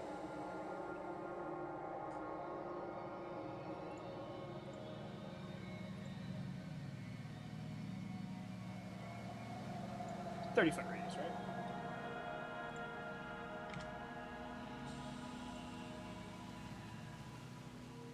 30-foot diameter.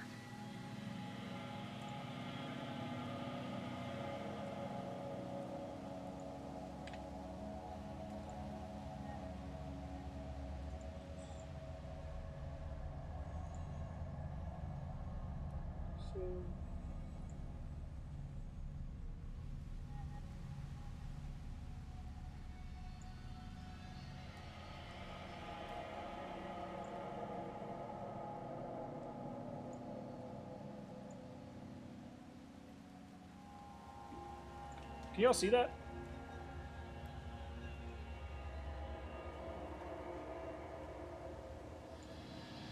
You're trying to do the that shaded thing, right? I'm trying to do the shaded thing. I also drew a line. Like, nothing is showing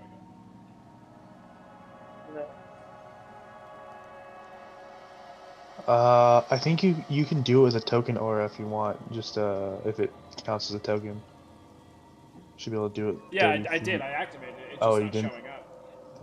Because I see both mine and I can Try see. refreshing my roll 20. Fix it. Roll 20 doesn't Still look not- this either. Yeah, still not working.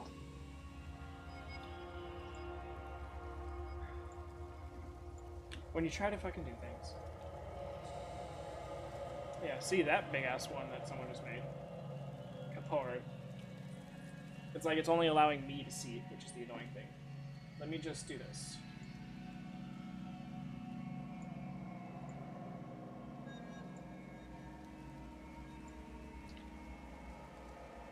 A glowing hammer appears and shines light upon all that it sees.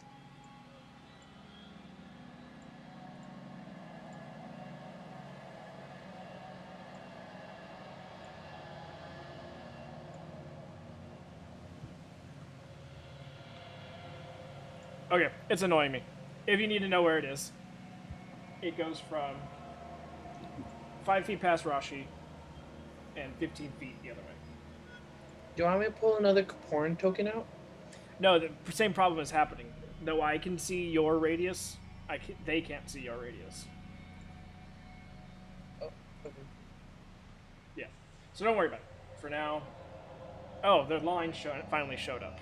There you go. That line is it. Goodness gracious. Okay. So that's going to end its turn. You do feel movement, Bryn, as it moves across the water, so you technically could take an opportunity attack. But it's a disadvantage.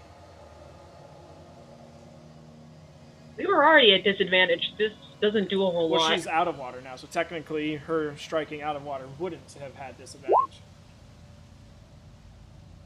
You hit something, but you hear the same sort of arcane of shield. Yeah, burn those spells. Yep. But it ends its turn, bringing us to Nori. Can I even hit this thing? I don't know. Can you? How far is Rashi away from the surface? Does she take damage at the start of her turn or at the end? It's at the start of her turn. She already took it. Yeah, she's before me, correct? She's before Bryn, yeah. Okay, because I was gonna grab her and drag her up so that she stopped taking damage. Okay, you can do that. You turn around, you grab her and turn around to start to go up, and it's just darkness in front of you. We're gonna go around? Okay. So you guys move off to the side a little bit.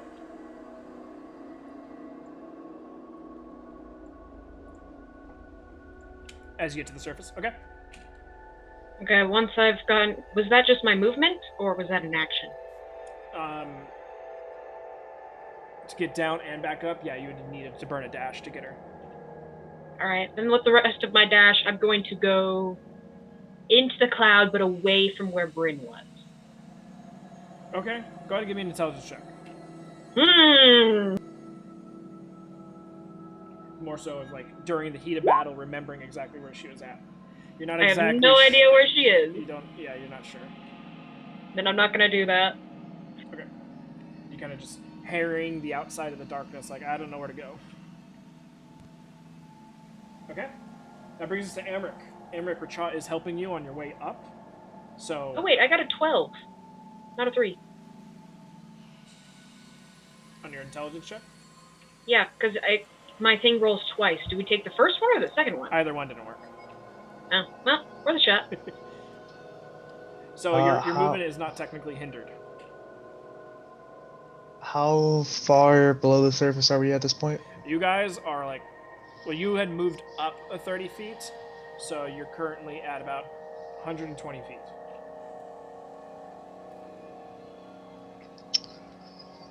Okay,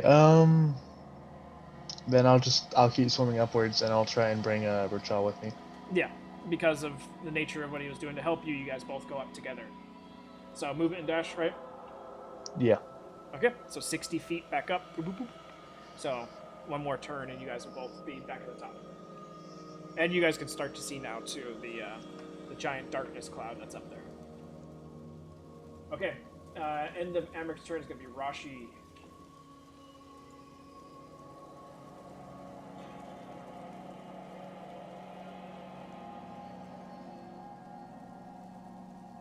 She does have her spiritual weapon. Yeah, but she had already sent it down 60 feet, so...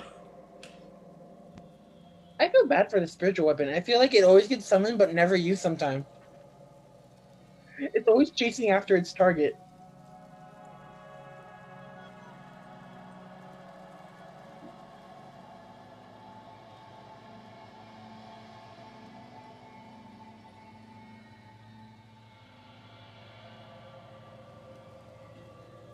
Yeah, she's got to save her 4th level in case she needs to revivify. So she's got a 2 and a 1. She's at the surface. Yeah, I know. It's just the person she wants to heal is in the darkness. And currently, if she heals you, it just goes to your octopus form. Yeah, I meant thinking of attack cantrips. Yeah, she can't see anything inside. I was trying to see if she had Dispel Magic, but she does, but it's a 3rd level. All of them are burnt. Okay, so she's gonna move it up another 15 feet, her spiritual weapon, and she's gonna hold Healing Word for anyone she sees that needs it. Preferably Bryn at the top, but if like Amric or Racha make their way up, she's gonna pop that too. Okay. Yeah, I wouldn't mind it. So that's going to bring us to Bryn.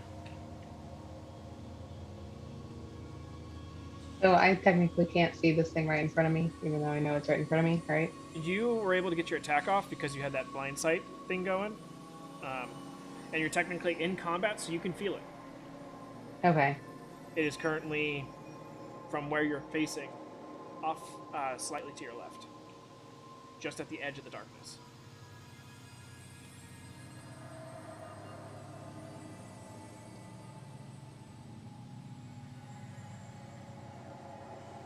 As in it moved Yeah, away? Or? Yeah, that's how you got your opportunity attack.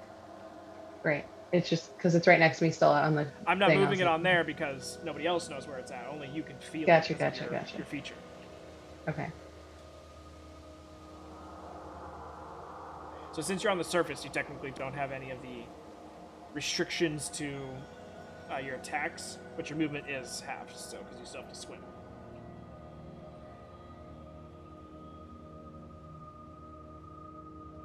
Bryn's got them like power thighs, and she's just like treading water, like just sitting there ready to baseball swing anything that comes nearby. Okay. She's gonna cast haste. Okay. Swim up to it and then attack with her hasted action. Sounds good.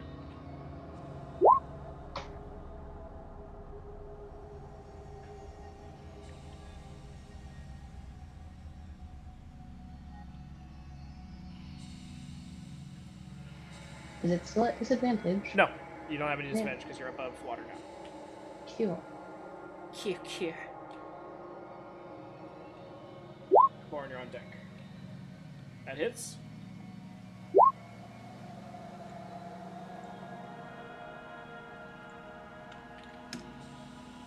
And unfortunately, you can't see, so you don't know how hard it flip it.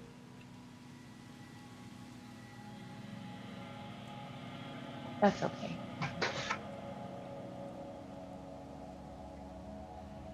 You think you get 2 attacks, right?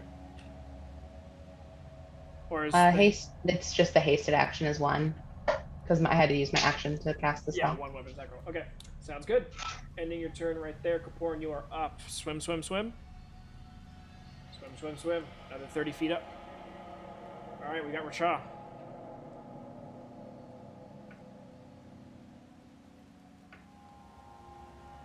I imagine I can't see this thing. I just see a black ball above me. Yep. Good old black sphere. Amric wouldn't get up there unless I was with him, helping him, right? He wouldn't get to the surface next turn, no. Alright, then we're going together. Okay. Just because does this thing have to concentrate on darkness or not? No. Alright, just wanted to make sure.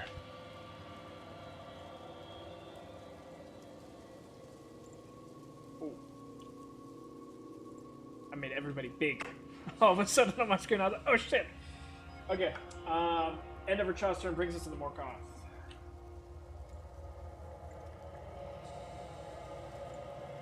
We did not appreciate that, Brand.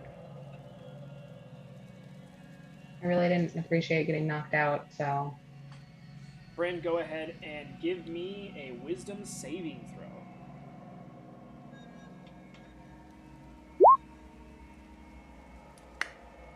Hoorah.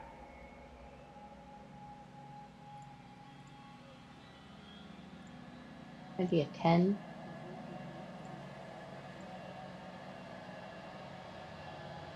Okay. And you don't have anything special for advantage on charmed effects, right? Okay. Not unless it's a rune of some sort that I don't know about. Sorry. Damn it. So all of a sudden, you hear this voice in your head. It says, "Drink."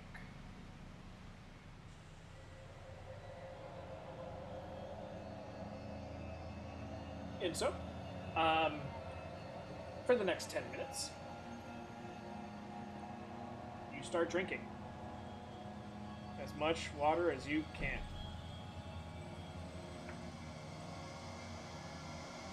You can technically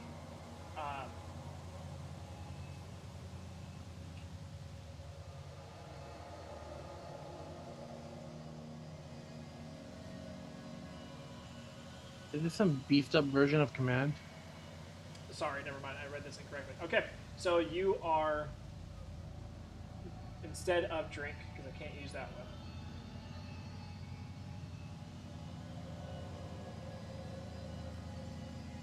the command you're getting is let no one touch you. This is Gius. I've never heard of that spell before. It sounds really interesting. I've heard it pronounced Gios, kind of like Code Geass. Yeah. That's the way I always remember. And I've always thought it was chaos. Well, it is Geas. How about that? Snap, snap. Okay. So yeah. Charmed. Aggression. When the creature is charmed. You can technically act in a manner counter to it, but you'll take damage. But you only take damage once a day, if my memory serves. Yes. But what is a day here?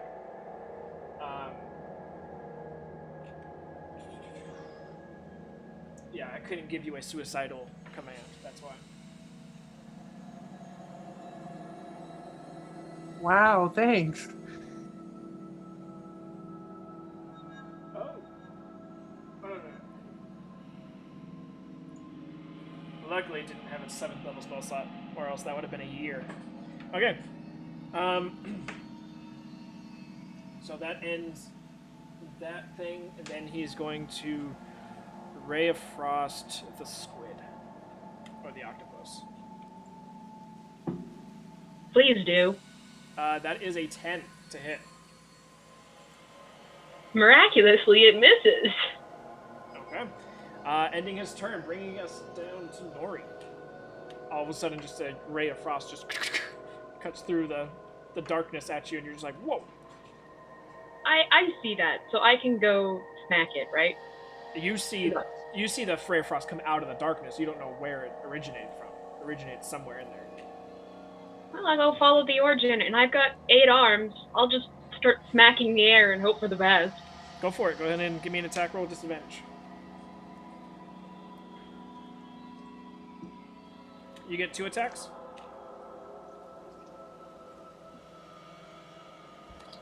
Pretty sure it's eight attacks for an octopus. That's a 16, which misses. Yep. So you don't contact anything. I guess I don't do anything then, because I don't know gas is there. I don't know anything. It would have been real funny if you hit Bryn. She just turned around and just cleaved you in half with her sword. All right. So you're kind of just feeling now out in the darkness. I mean, you have enough movement to where you can kind of like swim around a little bit until you hit something. Yeah, that's kind of what I wanted to do. Yeah, but to attack and do it at the same time, like, you gotta make your attack points at something. Could I just try to feel around and then just like suction cup an arm to something? How are you gonna try and go through the darkness? Like, are you gonna try and skirt the outsides of it and then like circle your way in like a drain? Or are you gonna try and just run straight to the other side and then go at an angle until you keep coming out? Like, try to find where... Just follow the point of origin from the Ray of Frost. okay. You don't contact anything because it came from a tentacle that reached out and then came back. Yeah, it was worth a shot. Yeah. It's not like it can do a whole lot else as an octopus. You end up coming out on the other side of the darkness though. You're just like, oh, well, didn't hit anything. All right. Okay. So after Nora's turn, Amric and then Rashi. I didn't want to interrupt anyone's turn, and the more cost could be different. But if it matters, the casting time for Gaius or whatever it is 1 minute. If that changes My anything, more cost different, buddy. great. I How use- far? They're more like guidelines. How far would Rachel and I be at this point? If you use your movement and your dash, you guys would both be breaking the surface. I will do so. Okay. So veering off a little bit to not go up in the darkness, you guys kind of get over to where Rashi is at. From the other side. Rashi is going to decide between the two of you who she's going to pop the healing word for. Choosing Racha. Kind of hope so. I'm pretty sure I'm looking way worse than Amric. You get the same amount as her third level healing word she did earlier. Healing word doesn't scale very well. Yeah. But 7 points to you, as that is her last first level.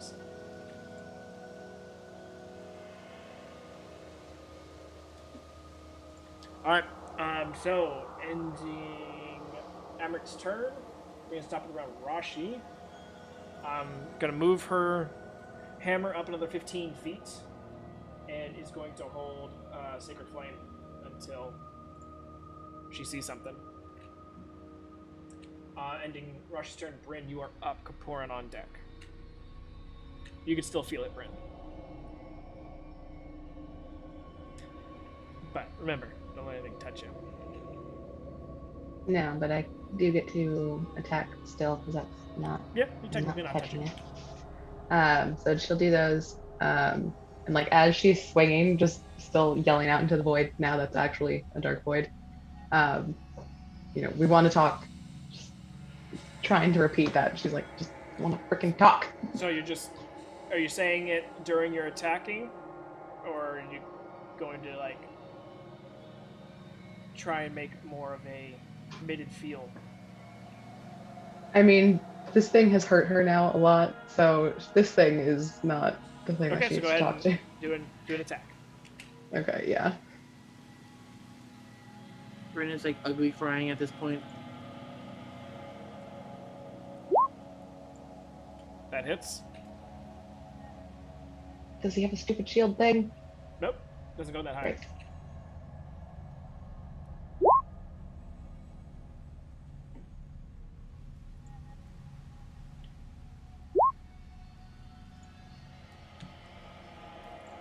As you swing through and make contact, the darkness starts to slowly evaporate around you all. As you're kind of like... And as the darkness goes away, you also see that Morkoth is slowly disintegrating into the air and water around you. You guys are all left. Once Kaporan catches up, eventually all on the surface of the water, just left floating.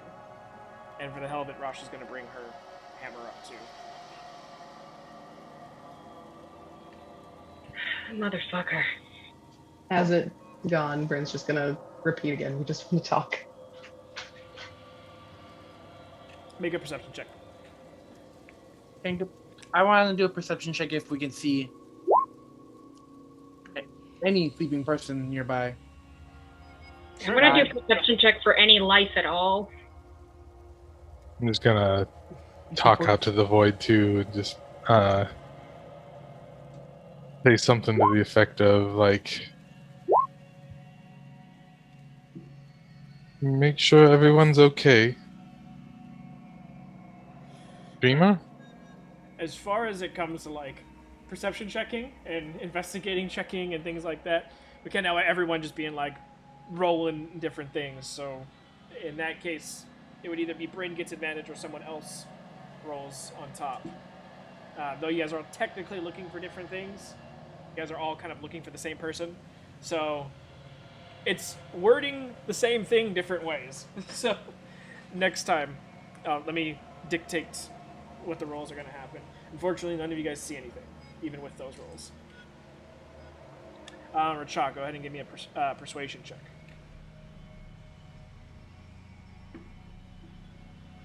It is just open ocean where you guys are at. There's no land in the distance. There's nothing, no fish floating around. Yeah, Rachak, you kind of reach out half-heartedly as you're also going through some shit. It's just quiet. The only thing you hear is the occasional water folding in on itself and the paddling and treading of water from your compatriots next to you. Is the world any blurrier up here? Nope. Nori's gonna swim down. Okay. And she's gonna try to look for someone near the bottom, avoiding the lair because I'm not stupid, but it's all a layer. Damn it. But just carefully going around looking for stuff, feeling movements in the water, all of that fun stuff. Yeah, with your giant octopus speed, you can do so pretty easily. Once you get about 250, 300 feet away, things start to get blurry. I'm gonna try to figure out the radius of the being able to see. Yeah, you've got whatchamacallit for an hour or so. I've got it for 4. Oh, okay. So yeah, you got plenty of time. Radius of before things start to get blurry, about 1,500 feet. Can I? And it's like a cylinder too. It's not just around a singular point. Can I go over to Kaparin and swat him in the back of the head and go, apologize? I was just about to do that. Warren just ugly cries. I'm sorry. I didn't mean to scare you. Make a persuasion check. Actually, that would be deception. I didn't mean to hurt her. I'm not lying. What else would you have done shatter for? Shake her awake. Persuasion with disadvantage. I think he was reading the part that says it's a loud noise out to 300 feet and was hoping the loud noise was going to wake her up. Basically. It's the whole centering it underground was the whole, much more of a threat at that point in time.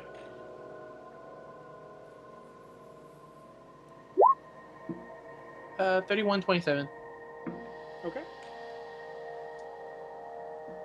Warren's very convincing when he wants to be. Kaporn's makeup is running. He's got mascara streaks just all over the sides of his face. He wasn't kidding when he was ugly crying.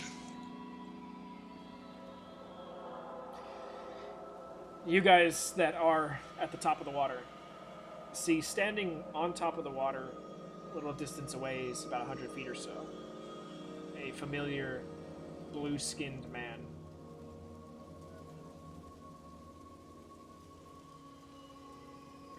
And then all of a sudden he's behind you, Kaporn, as you're sitting there kind of treading water. And he reaches down and grabs your hand. And both him and Kaporn disappear.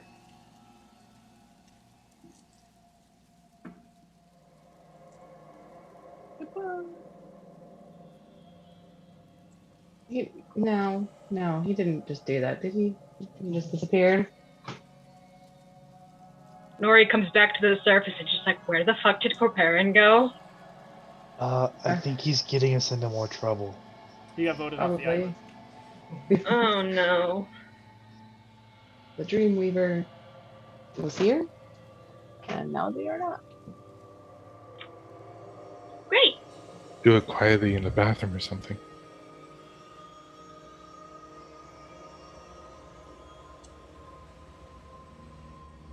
Racha, I have no idea what you're trying to say at the moment. Kaporn, you get transported into a room that looks just like the honeymoon suite of Nori, and I'm just kidding.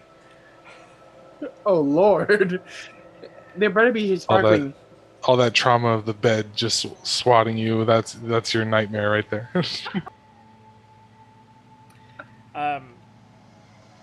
You find yourself sitting on some sort of hard surface, looking around. Everything's really blurry.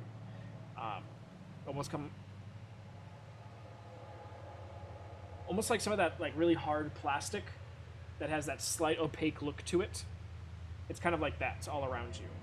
And beyond that, as you can sort of see through it in most walls, it just looks to be a swirling mess of blues, purples, and blacks.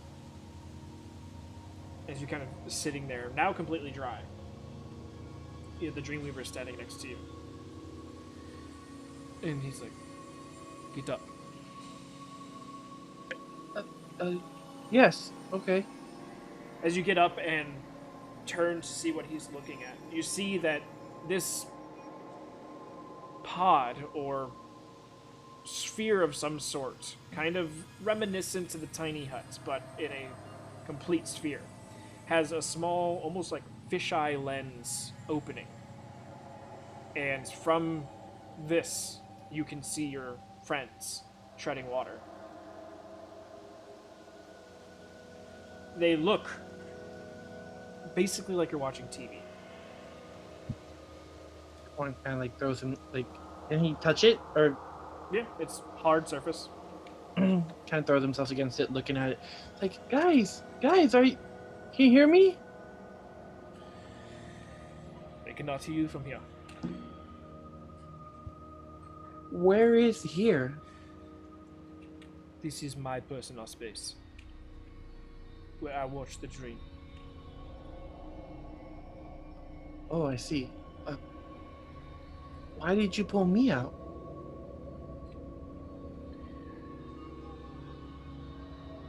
You fell into a blind spot of the dreamer. You reached out emotionally, and she heard you, and decided not to focus on you anymore. Oh.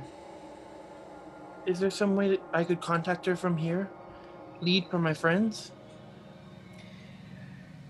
No. If you try to contact her from here, you threaten unraveling everything. You all will be spit out upon different timelines, different locations. I'm just imagining finding like an ancient Nori somewhere. Nori got to level 18 druid and is just old as fuck. Back in my day! So Nori is Tiva. That's what it is. Yeah, that's what he said. I'm over 1,000 years old. I'm very wise now. Carries grin around. Your What's friends left? need to reach out and either find her, and he points, and you can see in a location somewhere nearby the group a female figure, and you don't see her until he points her out, but she's standing there with shockingly white hair and very pale skin. But as the fisheye lens sort of moves, she blends in with the background from the perspective of your friends. Oh, okay. Whether or not this is above water, below water, or close or far, you guys don't know. But as you only see her as he points her out, and the fisheye lens kind of moves to the side. Who is she? I feel like I'm asking a bunch of who questions. I don't know. I'm not here to worry about the dreamer. Just the dream. I understand.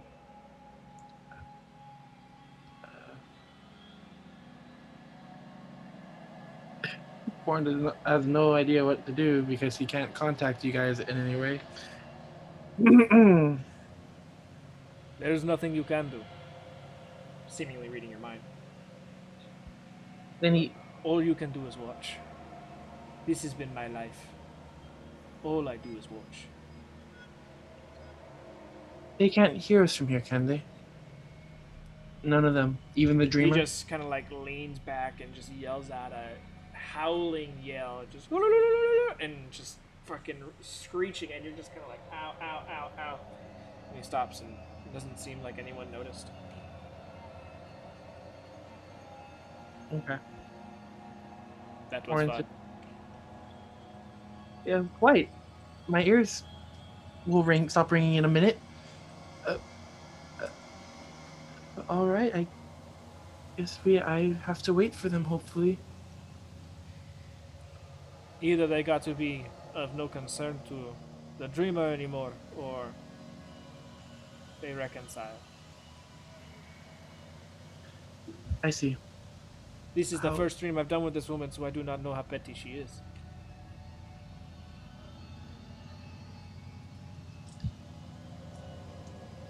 I'll pray for my friend's escape then. As Caporn pulls out his lute and Do not play that, please. okay, shoot. He just takes it out and just like starts holding it in his arms just because it makes him feel better. He takes off this one thing off of his waist, and as he does so, you hear like a little bit of a rattle, and he hands it to you. He goes, "Learn this. You now have a maraca." He just gave Caparin a baby rattle. Caporn looks like confused, but for the time being, he As you kind of hold it and looking confused, he kind of like grabs your wrist and just goes, pats you on the head and lets you sit down. Caporn is now entertained by this rattle and begins to. Yeah, it's an interesting make. It looks like it's made from some sort of bone that has been sealed on one side with like either like a bone paste or a bone glue of some sort. Well, I'm still rolling at disadvantage.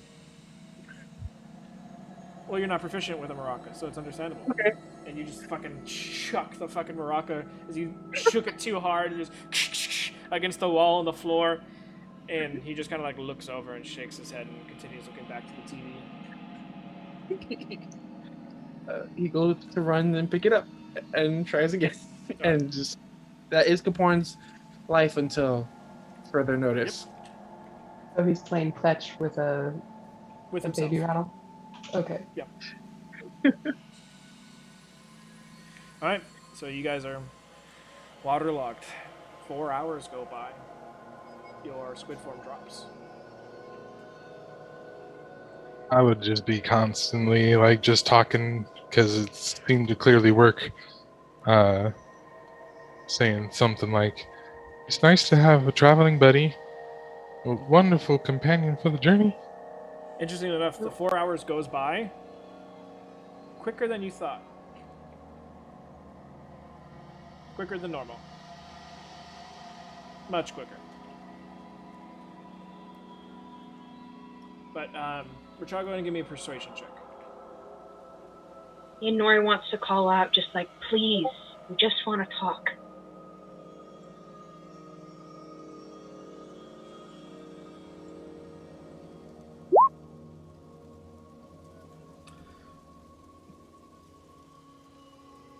Nori, go ahead and give me a wisdom check.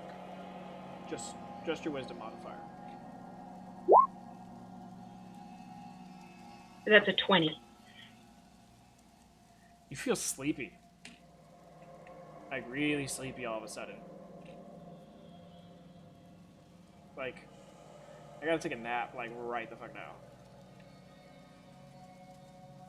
And before you even start to... Like, before you can make sense of it, your body's almost like going through the motions of starting to make yourself float on your back on the water surface. Because, man, you just need a nap. And you guys all see as Nori starts like spreading out and counterbalancing her weight just right. And then she starts to slowly close her eyes. She blinks,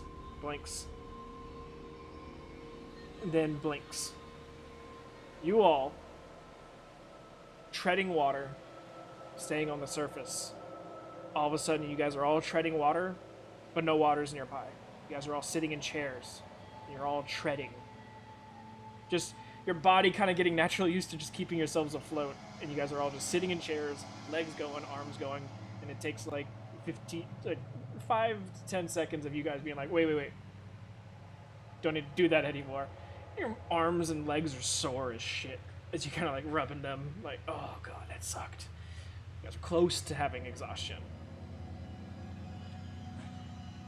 Nori, you're laying down on a bed. As you kind of like, and your friends are in different chairs around this room. Above you is it looks like you're on a 4-post bed that all goes up sort of the princess style beds. And a very familial light green frock comes off the side of it. The curtains that go around your bed. Your bed. At least it was your bed at one point.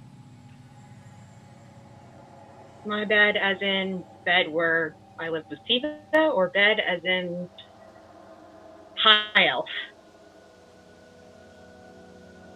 High elf? You are laying there, and all of a sudden the door bursts in. Avi Nori. Come on, get up. You look up. I sit up. And you turn and you see 15-year-old Arx.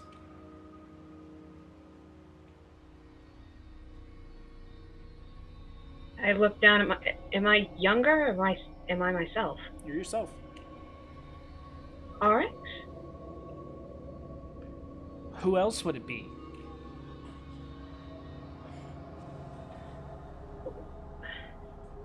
Hi. Are you okay? You're weird when you wake up. You're weirder.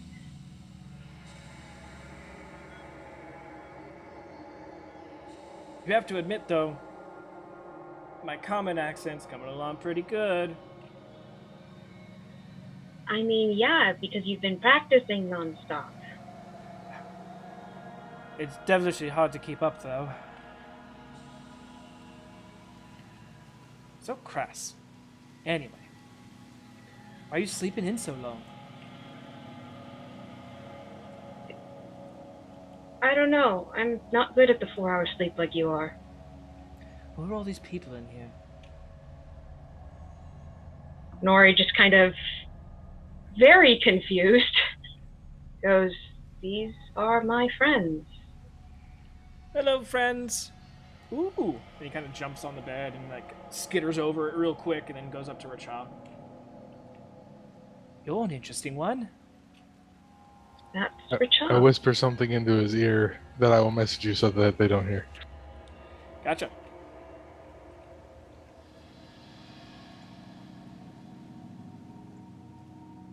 Fuck the fucking queen. I need to know how Arx is going to react. Yeah, Nori will get out of bed just very confused. She almost like reverted back to this is like a 15-year-old Arx and Yeah. just kind of confused. Arx kind of like sits back quickly from you, Racha, and just goes.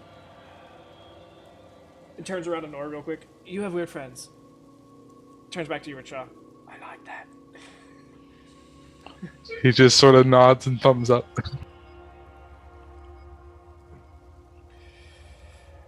So he kind of like picks up some loose clothes that are on the floor and like almost basketball tosses them into a large open waste hamper in the corner.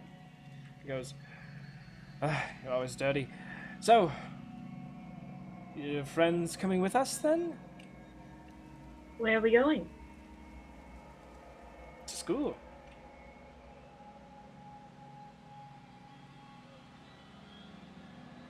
Nori instantly looks terrified.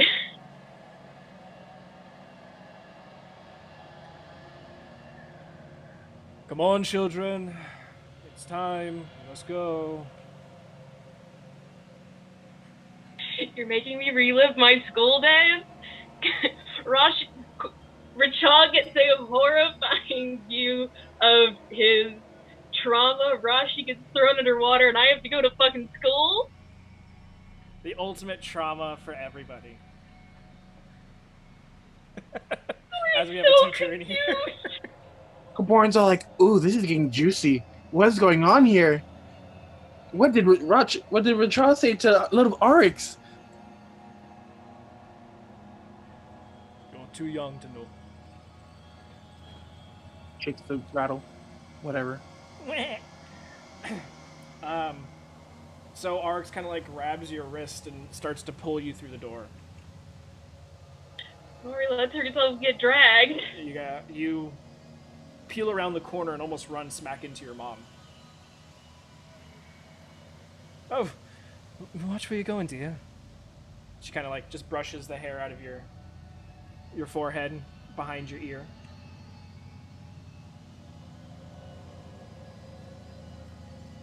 Arx just like, sorry, Mom, we're almost late. We must go. And so, you guys, you're kind of like stun-locked for a moment looking at your mom as you get yanked forward. You guys following? Yeah, and then I had a question. Am I still doing the whole no touchy situation? Yep. Okay, just double checking.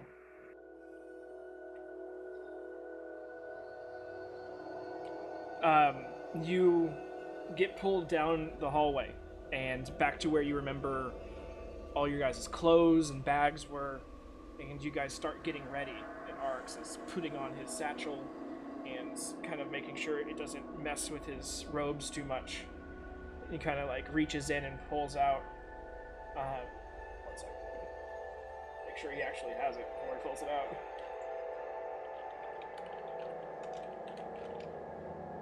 You have a Kid Arx version stat block that is so adorable. He pulls out like just a handful of like dirt, it looks like. And he goes, oh fuck, it's the wrong pouch. And he opens up his little component pouch and shoves the dirt in there, kind of like wiping it from his hand. And oh, Nori, haven't showed you my newest trick. And he goes, doof. And you all see, because as you have seen Nori regularly, it's not quite what Arx sees. And you guys see a shimmer across herself, and you see Nori shrink down to a very young age, but she looks, as you would almost guess Nori would have looked back when she was younger. And Nori kind of stands there and goes, was not even able to actually say anything else, just instinctually you say, what was that for? And Arx just kind of like open, dead-eyed looking at you. Like, mouth gape, like, come on, we're going to be... As you see your father come around the corner and just stare. And your mother, who is running down the hallway because she knows the incantation that Arx was saying before he cast the spell. As she gets to the edge of the hallway, and your hair has gone from the blonde color that it was when you were the covered high elf, now to the brunettes of the half elf that you are. Ears shrink down, and you kind of like looking at everyone just staring at you, and turn to your mom, and you just see your mom's just already crying as she's standing at the edge of the hallway. And you kind of reach out for your mom instinctually, going, what's wrong? And then you see your skin color and your fingers. And then all of a sudden, just a flurry of color. Another fast forward. And you all see Nori's grabbed by the back of her braid, like right where it connects to her head, as Zelik is just walking, lifting her off the ground as he takes every step. And then this is closer to dusk, right before it gets really dark. You're starting to see blood streak down from the back of her hairline. And you guys are trying to keep up, but something's keeping you at bay.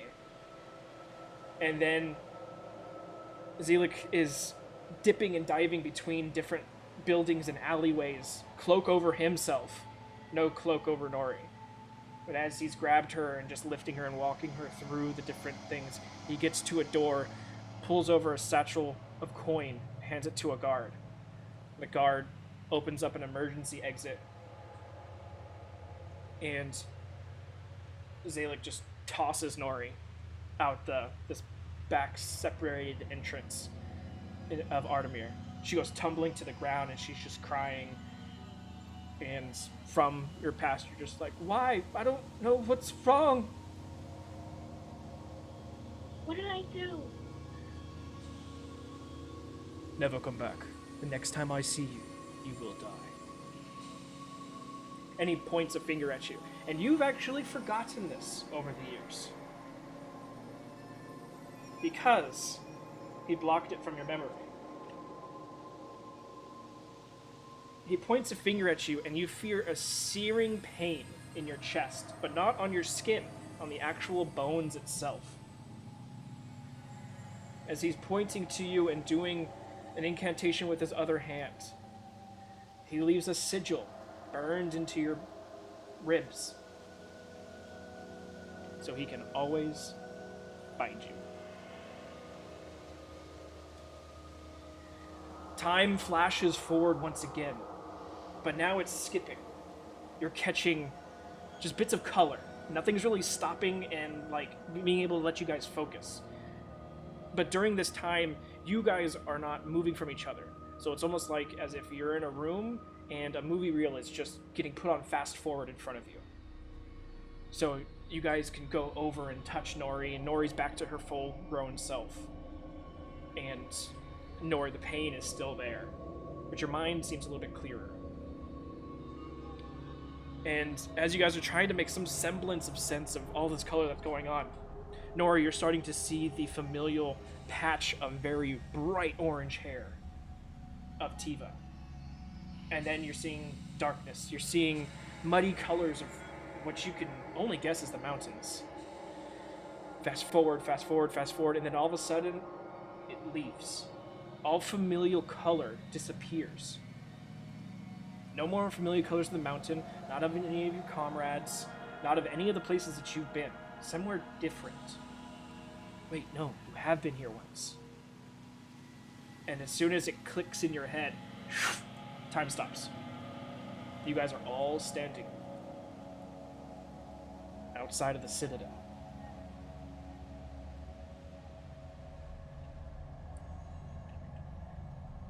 There is no one in the streets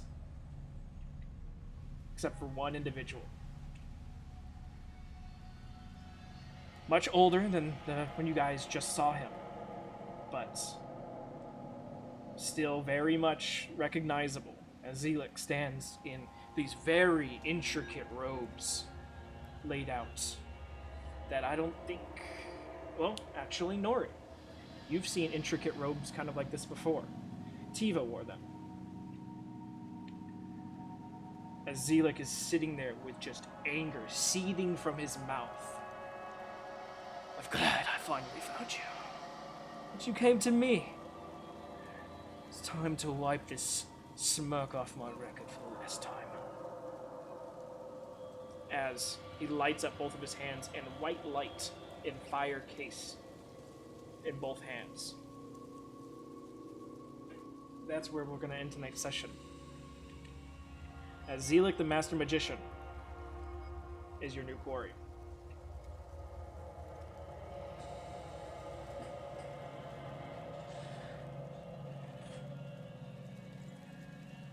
So, any questions?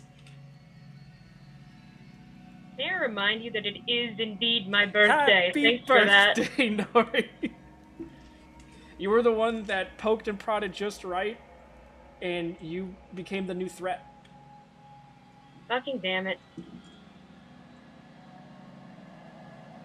I told you in the past, I didn't have you planned for being anywhere near next. You became a little bit better with the maraca. Wonderful. I feel the urge to throw it and get rid of it though.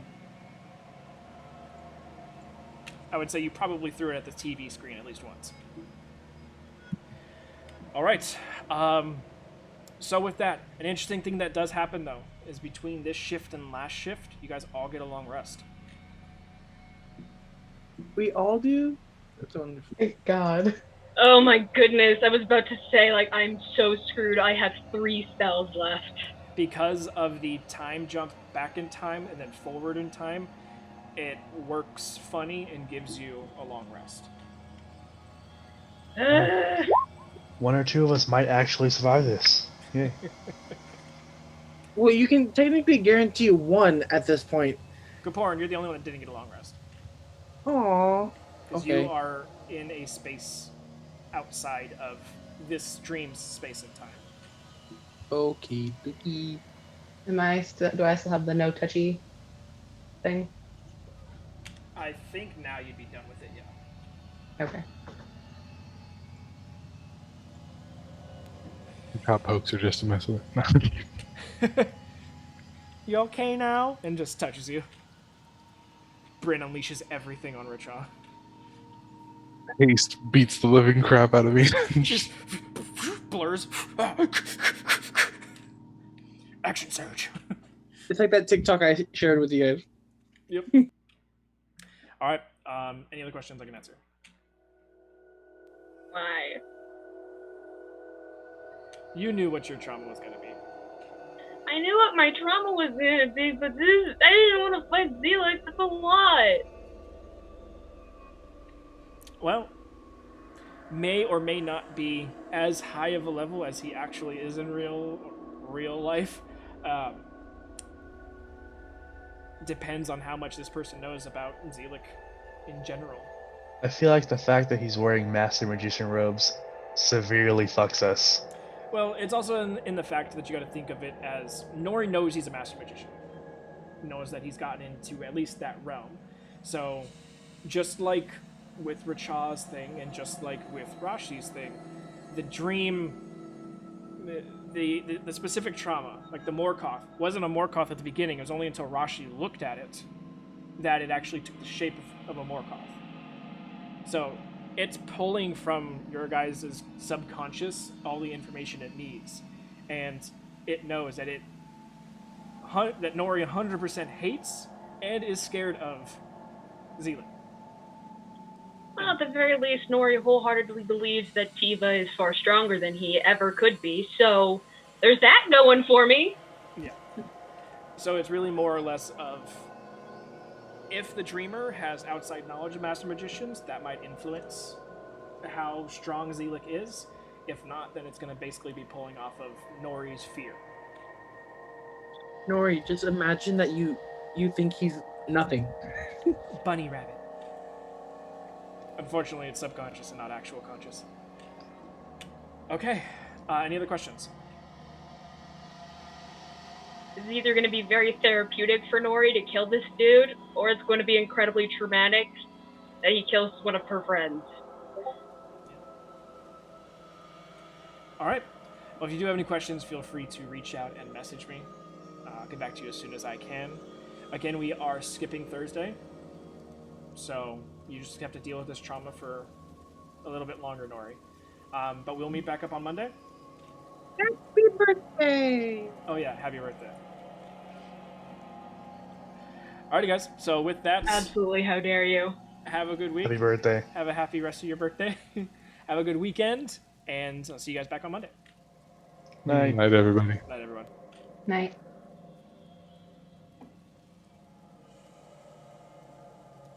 That was small kind horrible. Well, things happen. I feel bad that I have escaped this somehow, and now Just no one was rolling good, man. Unfortunately, and Nori, once you try to emotionally reach out too many times, it comes across as a negative thing.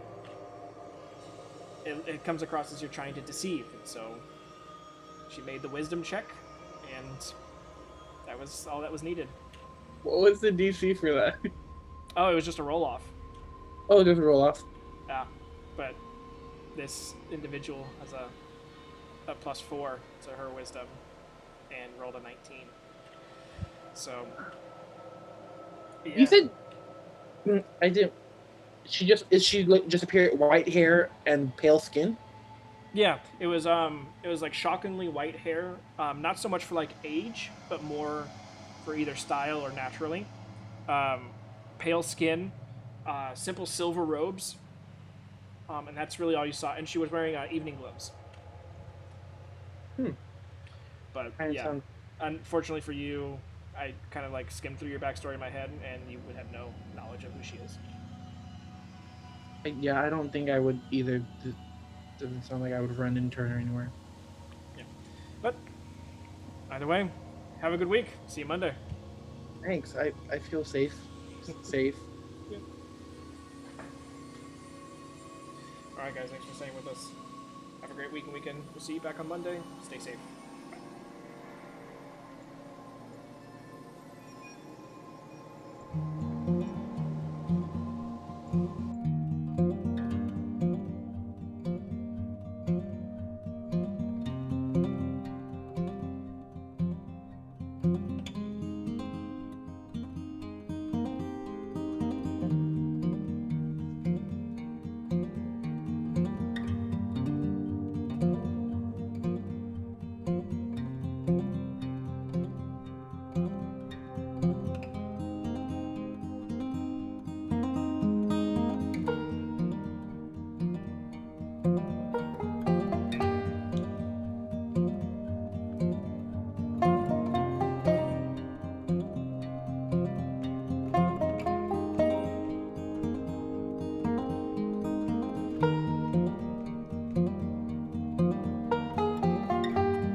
Actually, he flips the conversation. He goes, "I've noticed a little thing between you and Brett." What? Nothing. Nothing.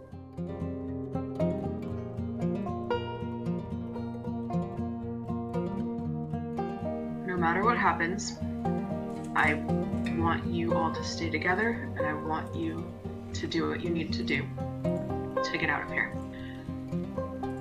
Don't worry about me. Help as you can if you can. But mostly worry about yourselves, okay? I'm not leaving you alone. You can do this. If anything happens, I want to know that you will be okay. I'll be safe.